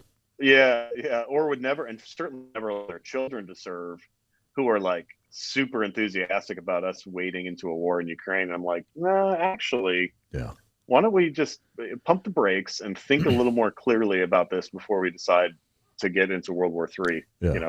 No, I agree. I could not agree more, honestly. Like, there's nothing that drives me as crazy that I can think of as these warmongers that fire and brimstone pound their fist on the podium about how we need to help and this is sacrilege and we can't stand idly by, and throw in the only thing evil needs to succeed is for good men to do nothing, when they're not willing to actually put any their own skin in the fucking game.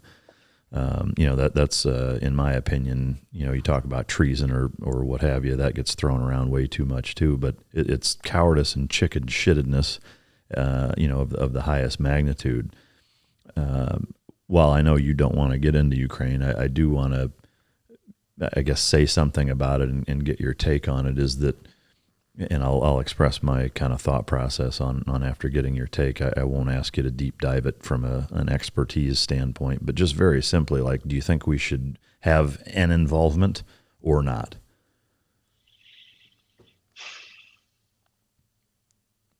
I guess I would say this. Let's say you had become the senator for Virginia.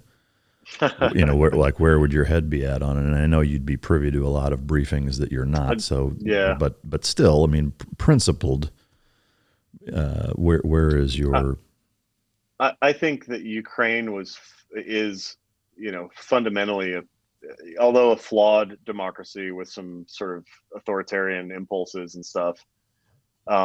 They were peacefully coexisting with all of their neighbors. They were, staring down the Russians in the face, but not poking them in the face for a while. since 2014 at least. And so given that, I don't really see much of a problem in allowing them the means of self-defense, So for example, javelins are awesome. And if we, flood the area with javelins, I'm okay with them using our javelins to kill Russians. Can I interrupt one quick second? But hang on one second though. The problem with what I'm saying is is it's a little bit like, is there such a thing as being a little bit pregnant? No, there's not actually. You either are or you are not. So are we at war with the Russians or are we not? If we are, that's a decision the Congress should make. And if we aren't, then we're not. And right now we're trying to have it both ways. Yeah. Over to you. Well, the question I was going to ask, there were reports and echoings, and I don't know if they were ever completely validated or not, but that the Russians were supplying some Taliban and IQ or AQ fighters, Al Qaeda fighters, with similar technology, man pads and rockets and things, and even paying them to kill our guys. And same thing with Iran's involvement, EFP wise, with some of the super high speed IED technology of killing our guys in Iraq. In both those instances, from the victim, from the person actually experiencing that, you view it the same way, right? Yes. I mean, so I guess would you like if you think, okay, Russia is doing this, are we now at war with Russia? If they're funneling planes and munitions and bombs, and it's very clear cut, it's state sponsored. There's no shadow middleman offshore bullshit or third party stuff. It's Russia is funneling planes and munitions and things to the Taliban, and they're killing our guys. Do you say, okay, well, we are at war with you now?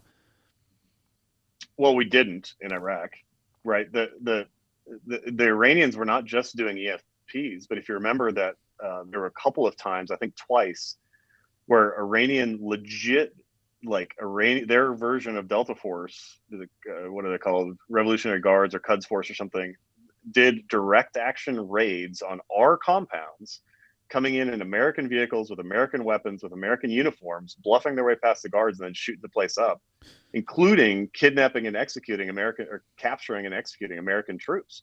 So that's a bolder provocation than the Russians have done, and we never launched on them. Do you think we should have? Do you think that constitutes? Trump did eventually when he killed that general about a year ago. It's clear to me, how about this? I'll say it this way. It's clear to me that the international order is such that some poking is allowed, but punching is not, And we're certainly poking the Russians, and the Russians are poking us. The Iranians are poking us. We're poking the Iranians, but nobody's punching right now, and I'd prefer to keep it that way. Yeah. I guess the thing that I look at it from maybe you'd call it an oversimplification or making it too black and white when maybe it isn't. But I think it's important in each instance, but we'll use this since that's what we're talking about, is to put yourself in the shoes of the person you're trying not to piss off to the point where they start punching. And especially a guy like Putin, is that, to me, if you're going to do that, like if the goal is to stop them from overtaking Ukraine, right, is that, to me, like, right. I look at it, whether it's the macrocosm of a geopolitical nightmare such as that, where you reduce it all the way down to the microcosm of you're walking past some guy beating the shit out of another guy, right? Is that, like, to me, what we're doing is akin of, like, maybe you're the guy that's in the dominant position. I grab his hair and pull him back, or I grab his belt and lift him off a little bit, or he's trying to kick and I'm blocking some of his kicks.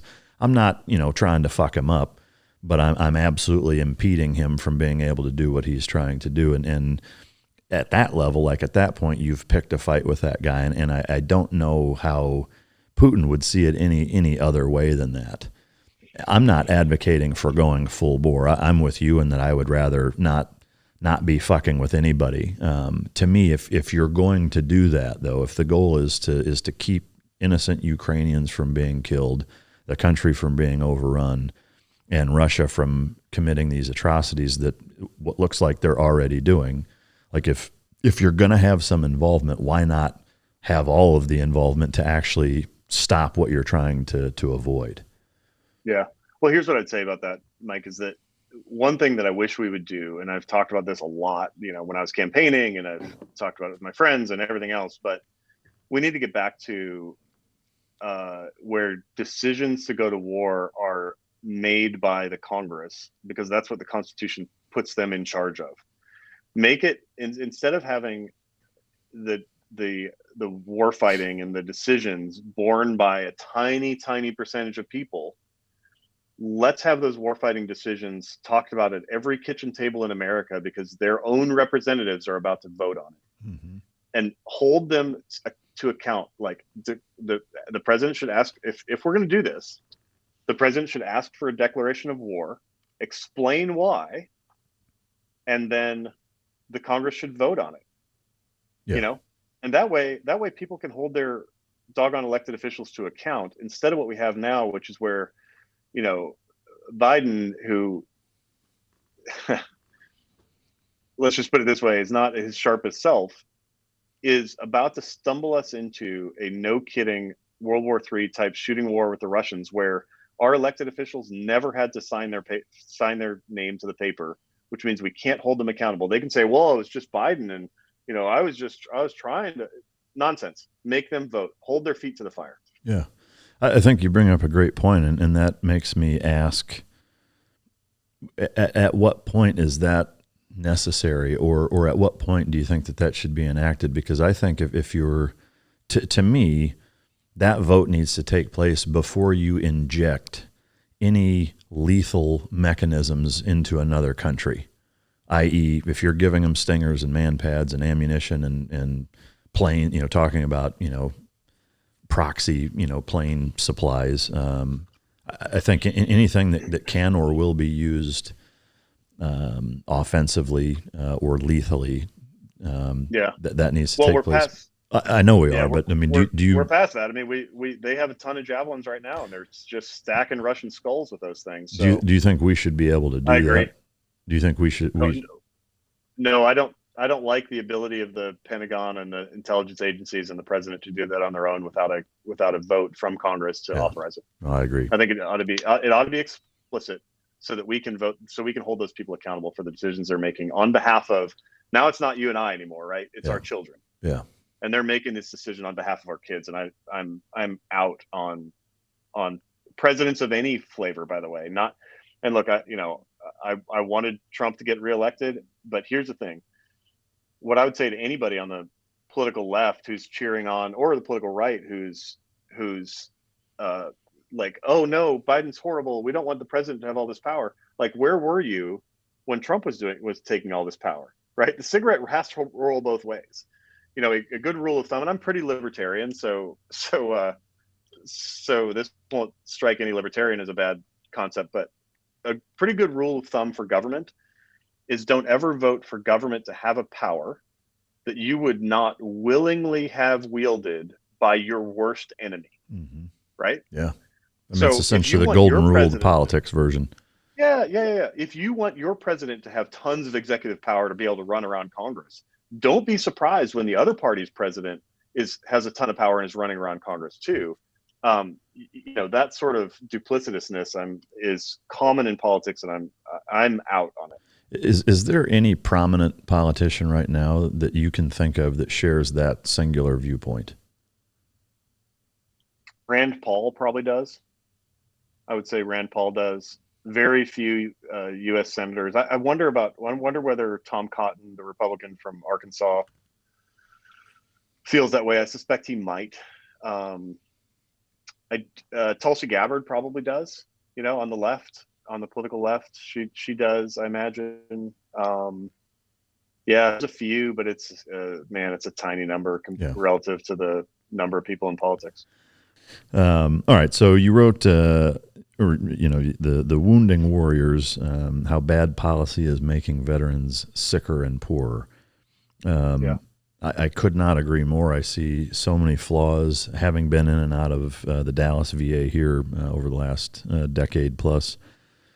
To me, it's a glimpse or a window into poorly run socialized medicine, where there's basically zero incentive to do anything better than a half-assed job. Tell me about your motivations for the book, specifically based off of your experiences and what you're trying to accomplish. Happy to do it. And the book, there's excerpts you can read, and you can decide whether you want to read the whole thing by going to woundingwarriors.com. You can see, I think, read the first couple of chapters on there, and you can actually order on there and get a signed copy. So woundingwarriors.com. So when I was when I became conscious in the hospital in February timeframe of 2005, I set about trying to get better. And pretty soon I was in the physical therapy clinic with some guys, and I was, in the occupational therapy clinic with some different guys, and I was trying to get better. And what I very quickly saw was this whole group of guys who their focus was, how sick can I prove myself to be so that I can get maximum disability benefits? Yeah. Like, I just wanted to get better. And there were all these guys who were like, no, man, listen, here's what you got to do to get max disability. You got to do this and that and the other. And they're like coaching each other. And I saw it, and I didn't yet have the academic tools to understand it or the policy tools, but I observed it and I thought, that's really weird. I don't like that. That's not who I am. But what are those guys doing that for? And then I went, so that's my user level, that's like ground level veteran 101, right? All of a sudden you're in a physical therapy clinic with an amputation and a bunch of other amputees, right? So that's worker level kind of stuff. And then 2 years later, so I told you before that the Army had decided to send me to grad school. When I got blown up, I had to delay it, and I changed schools. I was going to go to Syracuse, but I ended up going to University of Georgia for my master's and later for my PhD.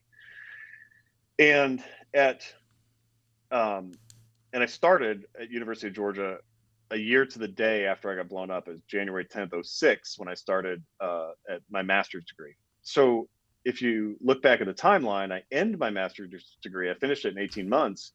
And so I end my master's degree right when the Walter Reed scandal blows up. And so that was when there was this whole thing about wounded warriors being put in moldy barracks and that kind of thing at Walter Reed. The Bush administration takes this big black eye, all this stuff happens, and they panic, and they're like, we need somebody on Domestic Policy Council who's doing veterans policy, like right now. And so my phone rings, and I'm just finishing my master's, and my phone rings. Hey, can you come work at the White House? And this time I'm a brand new major, still on active duty, brand new major. And I'm like, absolutely, I can, So when the White House calls, you typically say yes to whatever they ask for. So I go from user level to like 80,000 feet level. My office looked out over the West Wing. I mean, it was that place. So what I saw there was that the interest groups, and when I say interest groups, here's what I'm talking about: Disabled American Veterans, VFW, American Legion, Wounded Warrior Project, all of them. The interest groups behave in a way that is rational for them. And what I mean by that is every interest group is like any other organism, like any other animal. They have like three goals, right? To gain power, to survive, and to reproduce, right? That's what animals do. So that's what interest groups do too. And so the incentive that those groups have is to have, because Disabled American Veterans, for example, very few of their members are combat wounded disabled people, right? The vast majority of those people who are members of that organization are people whose illnesses, injuries, or disabilities occurred in some other fashion, whether because of age or orthopedic injuries or whatever it was, but it wasn't combat in most cases, the vast majority of cases. So if you think about it from their perspective, and they're an organization that's trying to grow, what's the best way for them to grow? Well, the best way for them to grow is to make the disability system so wide open that anybody can claim that they're disabled and that it's service connected, so that there's a maximum number of people who can go into their organization, so that organizational leaders are more powerful. So basically they're behaving like an amoeba does, or like a deer does, or a lion or a tiger or you or I. They're trying to thrive. But the way that they thrive is by using their political power to make the system as easy as possible to get and keep disability ratings. So some absurd examples that you may or may not know about, but probably a lot of your folks don't. Sleep apnea is a 50% disability rating if you use a CPAP. Sleep apnea is also, in civilian context, one of the fastest growing sleep disorders, like 20% year over year growth of that sleep disorder. And the reason why is because it's closely connected with being overweight and having a thin neck, having a skinny neck circumference and being fat. That's what causes sleep apnea. So sometime, these organizations convinced Congress to make sleep apnea into a disability and make it a 50% rating.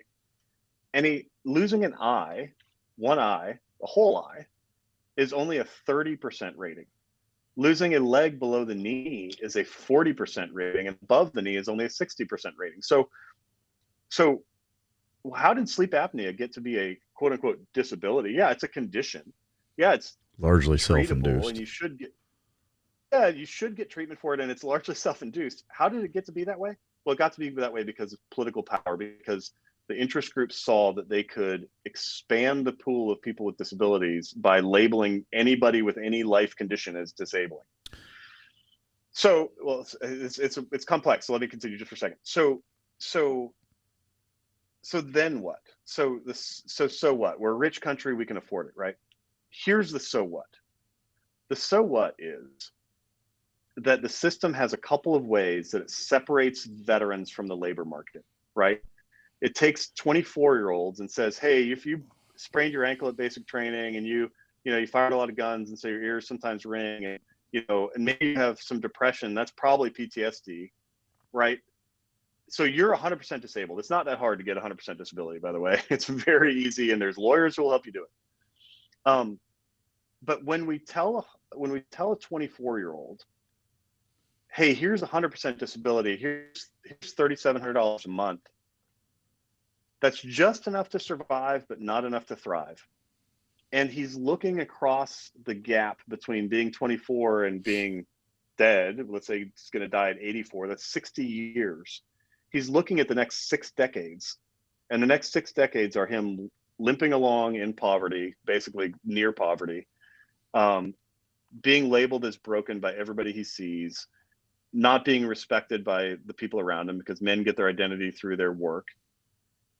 And then we all act surprised when that guy hurts himself, when that guy attempts or completes suicide, right? We all act surprised, like, oh my gosh, why do we have a veteran suicide crisis? Well, maybe part of it is because we pay veterans to be sick, we pay them to feel worthless, and then we all act surprised when they're worthless, when they behave the way that people who feel worthless behave, I should say. They're not worthless. Nobody's worthless. So that's the fundamental argument. I mean, if I had to boil it down to 2 sentences, we pay veterans to be sick and then wonder why we have so many sick veterans. And you talked about the VHA, the Veterans Health Administration.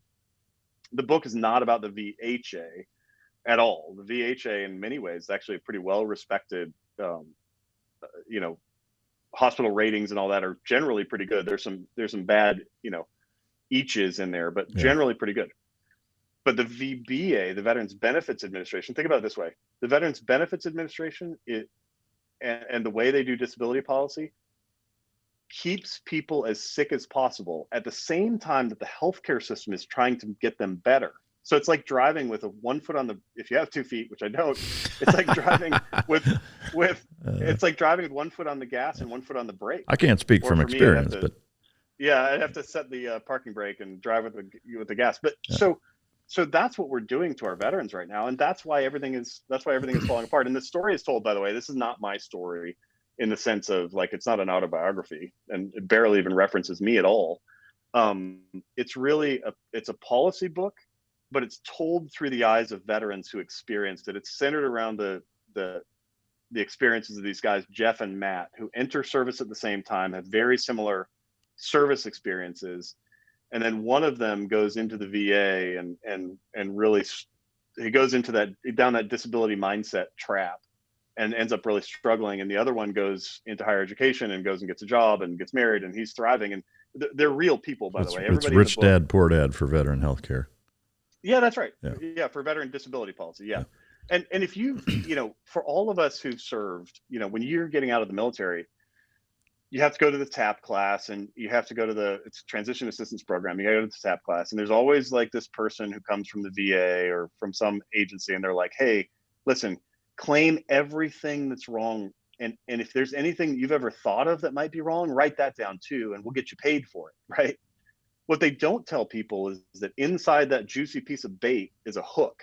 Mm-hmm. And the hook that hooks people and gets them to a place that's worse off, what we call in the title, sicker and poorer. What makes them worse off is that the system makes them pursue a life that is suboptimal.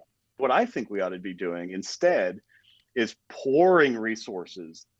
Maybe you shift resources, right? But pouring resources into helping veterans have successful transitions, right? So we should be training people in entrepreneurship. We should be training people to we should be having healthcare that's awesome for our veterans. We ought to be doing job training and job placement and higher education and hell, do yoga classes, do MDMA therapy. I don't care what it is, but find a way to people to their best self rather than paying them to remain their worst selves. Yeah. No, I think that's a very brilliant and valid point.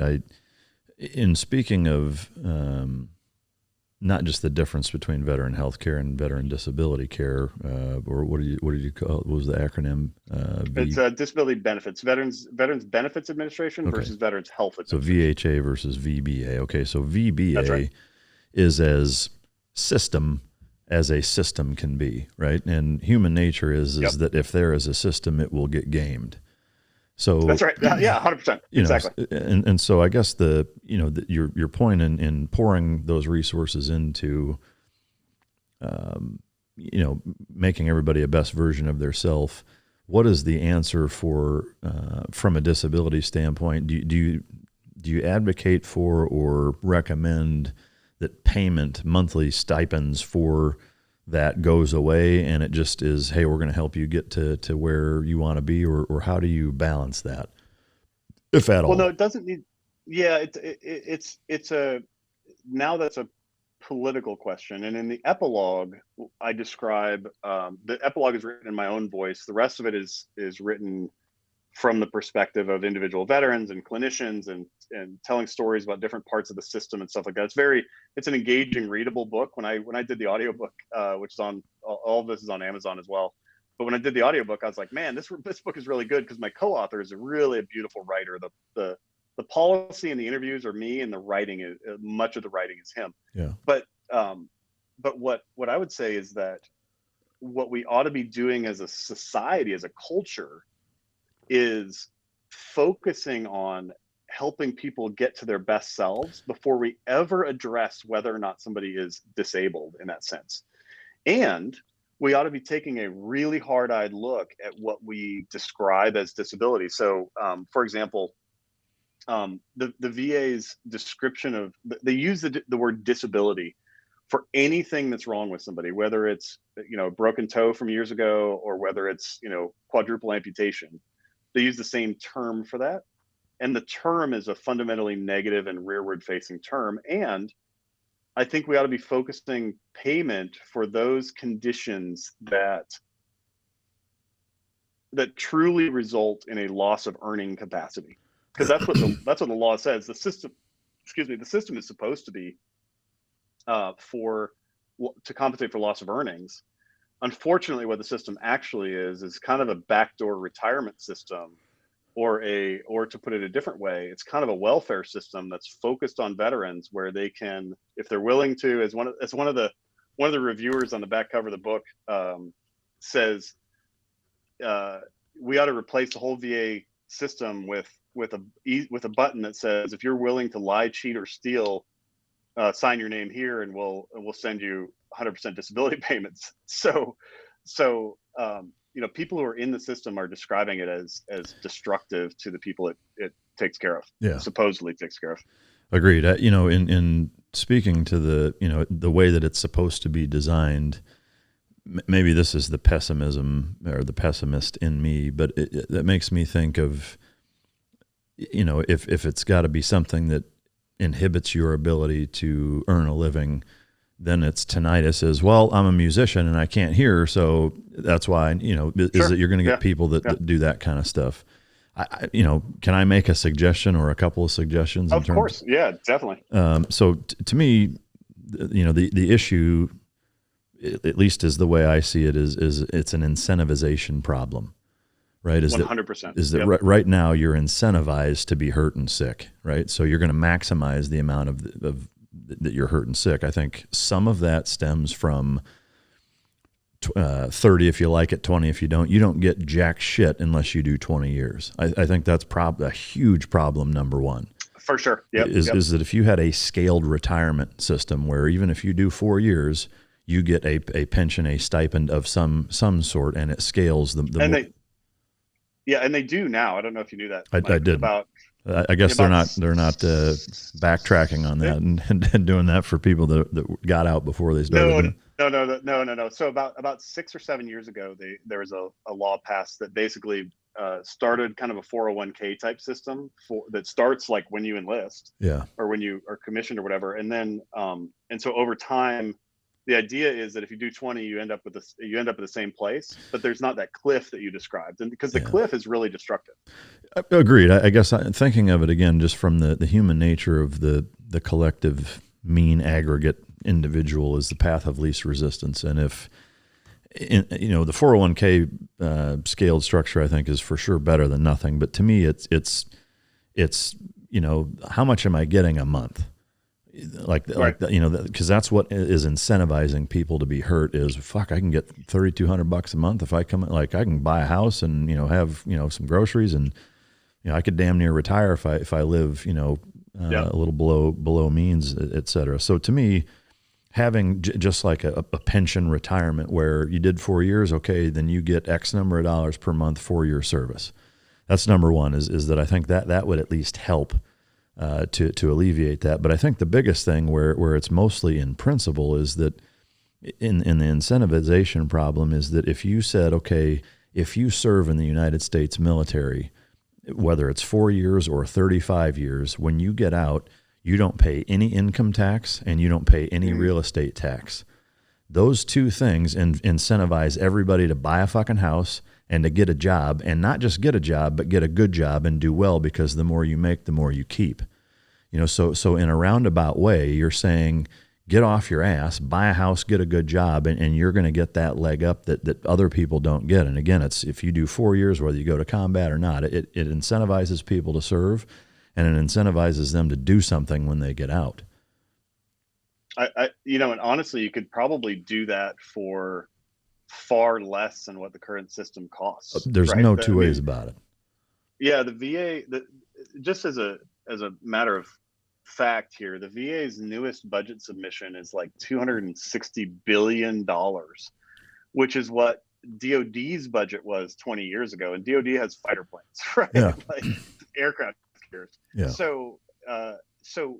So I wonder what the price tag on something like that would be. But I like the principle, because what we have to do, what we ought to be doing, anytime you're looking at public policy, I actually, I have a PhD in public policy, so I could really geek out on this. I'm not going to, because A, I don't want to, and B, I don't have time. But I'll give you a PhD in public policy right now. There's two things that you need, and then you can call yourself Mike PhD. Number one. Yeah, exactly. If you want more of something, compensate it. Number two, if you want less of something, tax it, right? Yeah. So that it's basic incentives. Can you send that memo to Biden by chance? Yeah, exactly. When we make public policy around incentives and realizing that human beings respond to incentives in dynamic ways, then we're in a place where we can make policies that actually help people get better. Yeah. Instead of make policies that trap them in an unimproved state, which is a real tragedy. And like in my current job, one of the functions that my organization has is this idea of helping veterans file their claims. Like literally, that's one of the things that we do. And what I said to my benefits people is like, look, when somebody comes in for, let's say, an individual unemployability claim, are we also referring them to our employment services people so that we can help pair them with a job and give them a chance to sort of save their career and to maybe have a different career and maybe thrive and stuff like that? Or are we just filing their claims? And they're like, well, we just file their claims. And I'm like, well, let's rethink that, because we have both functions. We have the benefits function and the employment function. Why don't the benefits people talk about employment so that we can route them in a more healthy way? And they're like, oh, well, that makes sense. And so that kind of thing is the way we should be thinking. We ought to be saying, okay, what was this person's physical, mental, employment capacity before service? What is it now? And how do we close the gap? Yeah. So that gap is what we ought to be focusing on. And instead of making the gap wider by paying them to be sick, we should be making the gap narrower by job training and retraining and education and incentives, as you described. That's the way to go. Yeah, I mean, because ultimately it's money. I mean, that's what, the ability to focus on being sick hinges on being paid to do so, not given accommodations in other ways. So to me that's kind of the crux is that, it's if you're incentivizing people to focus on their sickness, then that's what they're going to do. If you incentivize people to make more money because then they get to keep more money, then that's what they're going to do. And I train dogs for a living, and what you described in your PhD in public policy, that same exact principle exists almost exclusively throughout all aspects of dog training, which is if you want something, the basic tenet of operant conditioning, which is anything that you reinforce is likely to occur again. On the transverse, anything that you provide a consequence for is likely to be extinguished. And so, just in that same fashion, taxing versus compensation is that the compensation is the reward for, doing the desired behavior, and then the taxing is the consequence for doing something that I don't want the dog to do. But that's animal nature. Humans, dogs, horses, giraffes, whatever is that it's all the same thing. Exactly. And so, to me, you hear a lot politicians, given the half thumbs. Hey, we want to thank you for your service, and we want to support our troops and all that other stuff. And it's like if you really want to do that, then throw them a fucking bone when they get out by not taxing them. Exactly. I guarantee you, every single individual soldier, sailor, airman, marine is going to feel way more appreciated by not being taxed in their house and at their job than they are by you trying to unfuck a medical system that seems like it can't ever get unfucked. Because and you could do some interesting stuff there, like the first 100,000 isn't taxed or something on income, and the first 400,000 on a house isn't taxed. I mean, there's ways that you could make that scalable, because what you don't want to do is propose an idea that's a $2 trillion idea, and then you're like, then it's not affordable. But I think what you're describing is totally doable. Yeah, I mean, I guess the way I look at it is that, and you'd need the economists to crunch the numbers to see what that's actually going to cost, which they could do. Hey, what would it cost to have all of our veteran service members not be taxed? I don't know what that is. Maybe it is unrealistic. It doesn't seem like it. But ultimately, if these people who we as a society are asking to volunteer, their potentially their lives to sacrifice for this country, that should be valued, and it should be incentivized and rewarded on the back end, I think. If you have an ability to not scale it, to me, that makes it real black and white, and it makes people feel appreciated as opposed to, a little bone here and there. It's like, oh, we're going to, because, it's like take an ag exemption on property tax. For most people, like, yeah, you save a little bit here or there or whatever, but, it's not, giving you the ability to do a whole lot with it. It's just, it's a little bit of a stipend kind of thing. And what I worry about is that if you say, okay, the first 100,000 isn't taxed or what have you, is that kind of that same thing. It's like, well, yeah, it's better than nothing, but it's not really getting me across the finish line to say, because you have to look at it from my standpoint of, let's say, what would you say, $3,700 for 100%? Is that what you said? Yeah, it depends on your dependents and stuff like that. But yeah, so is what you're going to save in taxes going to be, akin to that? If it's close, then it's easier to focus on being sick and not work because, well, fuck, it's the same amount of money anyway. To me, it's got to be a drastic improvement over what's already taking place for people to say, no, you know what, I'm going to go after this. If I make $250,000, like I'm making an extra $40,000 a year by not being taxed like that, maybe they rationalize it that way or not. I mean, I don't know. But.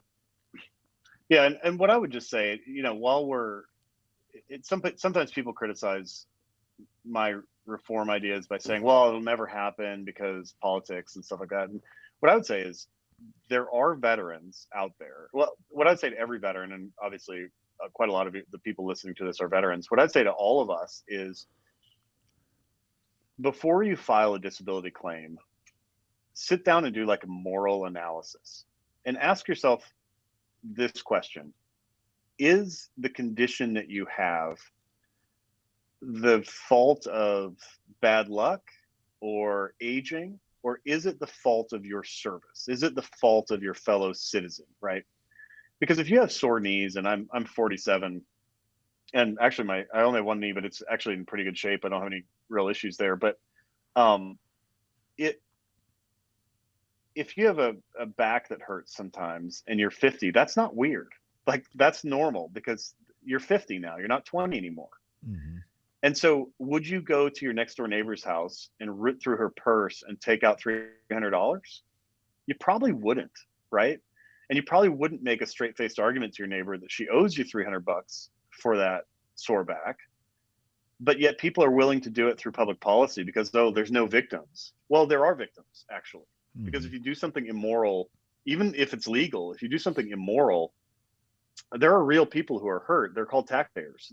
It's the pain is diluted, but that doesn't mean it's not real. And so I would just ask every veteran, like, when I got out, I faced the same choice, right? And you probably faced it, and we all did, and we all probably answered it in slightly different ways. But the VA guy I was meeting with was like, listen, I need you to claim everything that's ever been wrong with you. Claim a brain injury, claim tinnitus, claim a broken neck, all that stuff. And I'm like, well, I had a broken neck, but I don't have any of those other things. He's like, it doesn't matter, man. He's like, I can get you paid for all of it. And I'm like, yeah, I don't feel good about that. And he's like, it doesn't matter if you feel good about it, just do it. And I'm like, all right, no, I'm not gonna. So the choice that I made was the only things I was willing to claim were conditions that were actually caused by combat, combat wounded conditions. That's what I was willing to claim for, right? Did I claim my hip level amputation? Yes, I did. And do I feel that I'm justified in doing that? Sure, I do. But I didn't claim a whole lot of things that I could have gotten away with because I didn't feel like they were moral or because they were conditions that are normal to aging. And, when I got out, I was 42, and 42 is not 22. Yeah. For any 22-year-olds out there, I'd say youth is wasted on the young. Yeah. Amen. But make those choices, but make them deliberately with clear eyes about what you're saying. Because if you say that your depression, that is, your mom was depressed, your dad was depressed, and now you're depressed. Well, guess what? It's a chemical problem. It's not your neighbor's fault. So maybe we ought not to claim that, If you're doing something dumb and you break your leg, you could claim it. If you're on active duty, it's considered to be service connected, even if you were just rock climbing or something on the weekend. Is it your neighbor's fault? Is it your fellow citizens' fault? I would say no. And so I just wish the incentives were better aligned, and I wish veterans were making wiser choices with respect to the morality of this whole system. Yeah. Things have changed quite a bit. I mean, I got out at the end of 2008 where there was none of that. It was a medical evaluation where they took your service record, your medical service record, and did a full-blown eval, both the active duty physicians at the command that I was at, and then at the VA hospital, kind of a verification thing, basically, and that was it. And then it was, here's the end product. There was no input from me on any of it, other than just going through the actual physical examination. Right. But, like with a lot of things, there's corrections to the point of overcorrections, and then it ends up, having an equally negative impact just on the other side, which I think sucks. I mean, and that just the idea of the tax thing, I think, helps incentivize people to get off their ass as opposed to focus on staying on it. But so in terms of what I'd say to anybody who's listening is like, maybe I said something in the last 20 minutes or 2.5 hours that kind of made you mad. Okay, cool. No problem. Read the book. Buy the book, read the book. If you buy it on Amazon, I make like 52 cents or something. It's really ridiculous. Yeah. If you buy it from the website, I make like $3, and that's better. Yeah. But read it and buy it. And if you hate it, message me. I'm easy to find on LinkedIn and Twitter and Facebook and everything. Not Instagram. I suck on Instagram, but message me and I'll send you a refund, man. Like, it's fine. I'll buy it. I'll buy the book back if you hate it, or if you think I'm full of crap after you read it. But don't take words out of context in order to say that I hate veterans, because that's stupid. I don't. Yeah. I am one. I serve them and I want them to thrive. And the current system isn't helping them thrive, as you can tell just by the suicide rate, for example. Yeah. So in terms of where you're at now, like what would you say you do here? What do you? That's funny. In terms of what you're working on right now for the state of Virginia, can you get into that or? Yeah, for sure I can. Just briefly. So basically, the Department of Veteran Services, our goal is to make Virginia the best place for veterans to live, work, and raise a family. And I've got a couple of specific kinds of functions that I do. I have 2 nursing homes are part of my agency, 3 state cemeteries, but then I've got a benefits team, and I've got a employment team, and I've got basically a counseling type function that's for suicide prevention and that kind of stuff. And what we're doing is looking at the veteran across the life course, from the moment he gets his, from the moment she gets her DD 214 until they're laid to rest. What does that look like, and where are there places where good policy can help them thrive? So we help employers to find veterans. We help veterans to find employers who want to hire them. We help veterans connect with their earned benefits, and all of it goes in the direction of a human thriving, right? Because we want to attract veterans. We want, when people leave service, let's say, I don't know, were you an East Coast SEAL or West Coast SEAL? West Coast. Well, West Coast. Okay. So I was gonna say, if you got out from like Little Creek or something, we want you to stay. We want you to stay in Virginia Beach. We don't want you to leave. And so what we're working on is policies and procedures and services that entice veterans to stay, because Virginia is awesome. We want them to stay. So that's what I do. I lead this agency. I'm basically the CEO of a 1,000-person company, and that's what we're doing, is helping make Virginia the place for veterans to thrive. Yeah. Fascinating stuff. Great conversation. I think what you're doing is incredibly valuable and really, really important. And I applaud you for your efforts in doing so. I think it's awesome to see your career and what you've turned it into afterwards is inspiring, to say the least. Is there anything? Well, thanks a lot, Mike. I appreciate that. Yeah. Is there anything you'd like to add before we wrap it up? No. I just I really appreciate what you're doing here and giving me a chance to sort of, in a pretty exciting long conversation, to sort of tell my. I think that's the way to go, man. I think people are sick of the soundbite stuff, and and the opportunity to really unpack some of this stuff is I really enjoyed it, and I'm glad we got to know each other a little bit. Likewise, I appreciate it. Thanks again for coming on, and keep up the damn good work. I'll keep track of everything that you're doing and be cheering you on the whole way. For you guys, thanks again. Awesome, thank you, sir. Yeah. For the listener, thank you for tuning in show after show. I hope you got a lot out of this.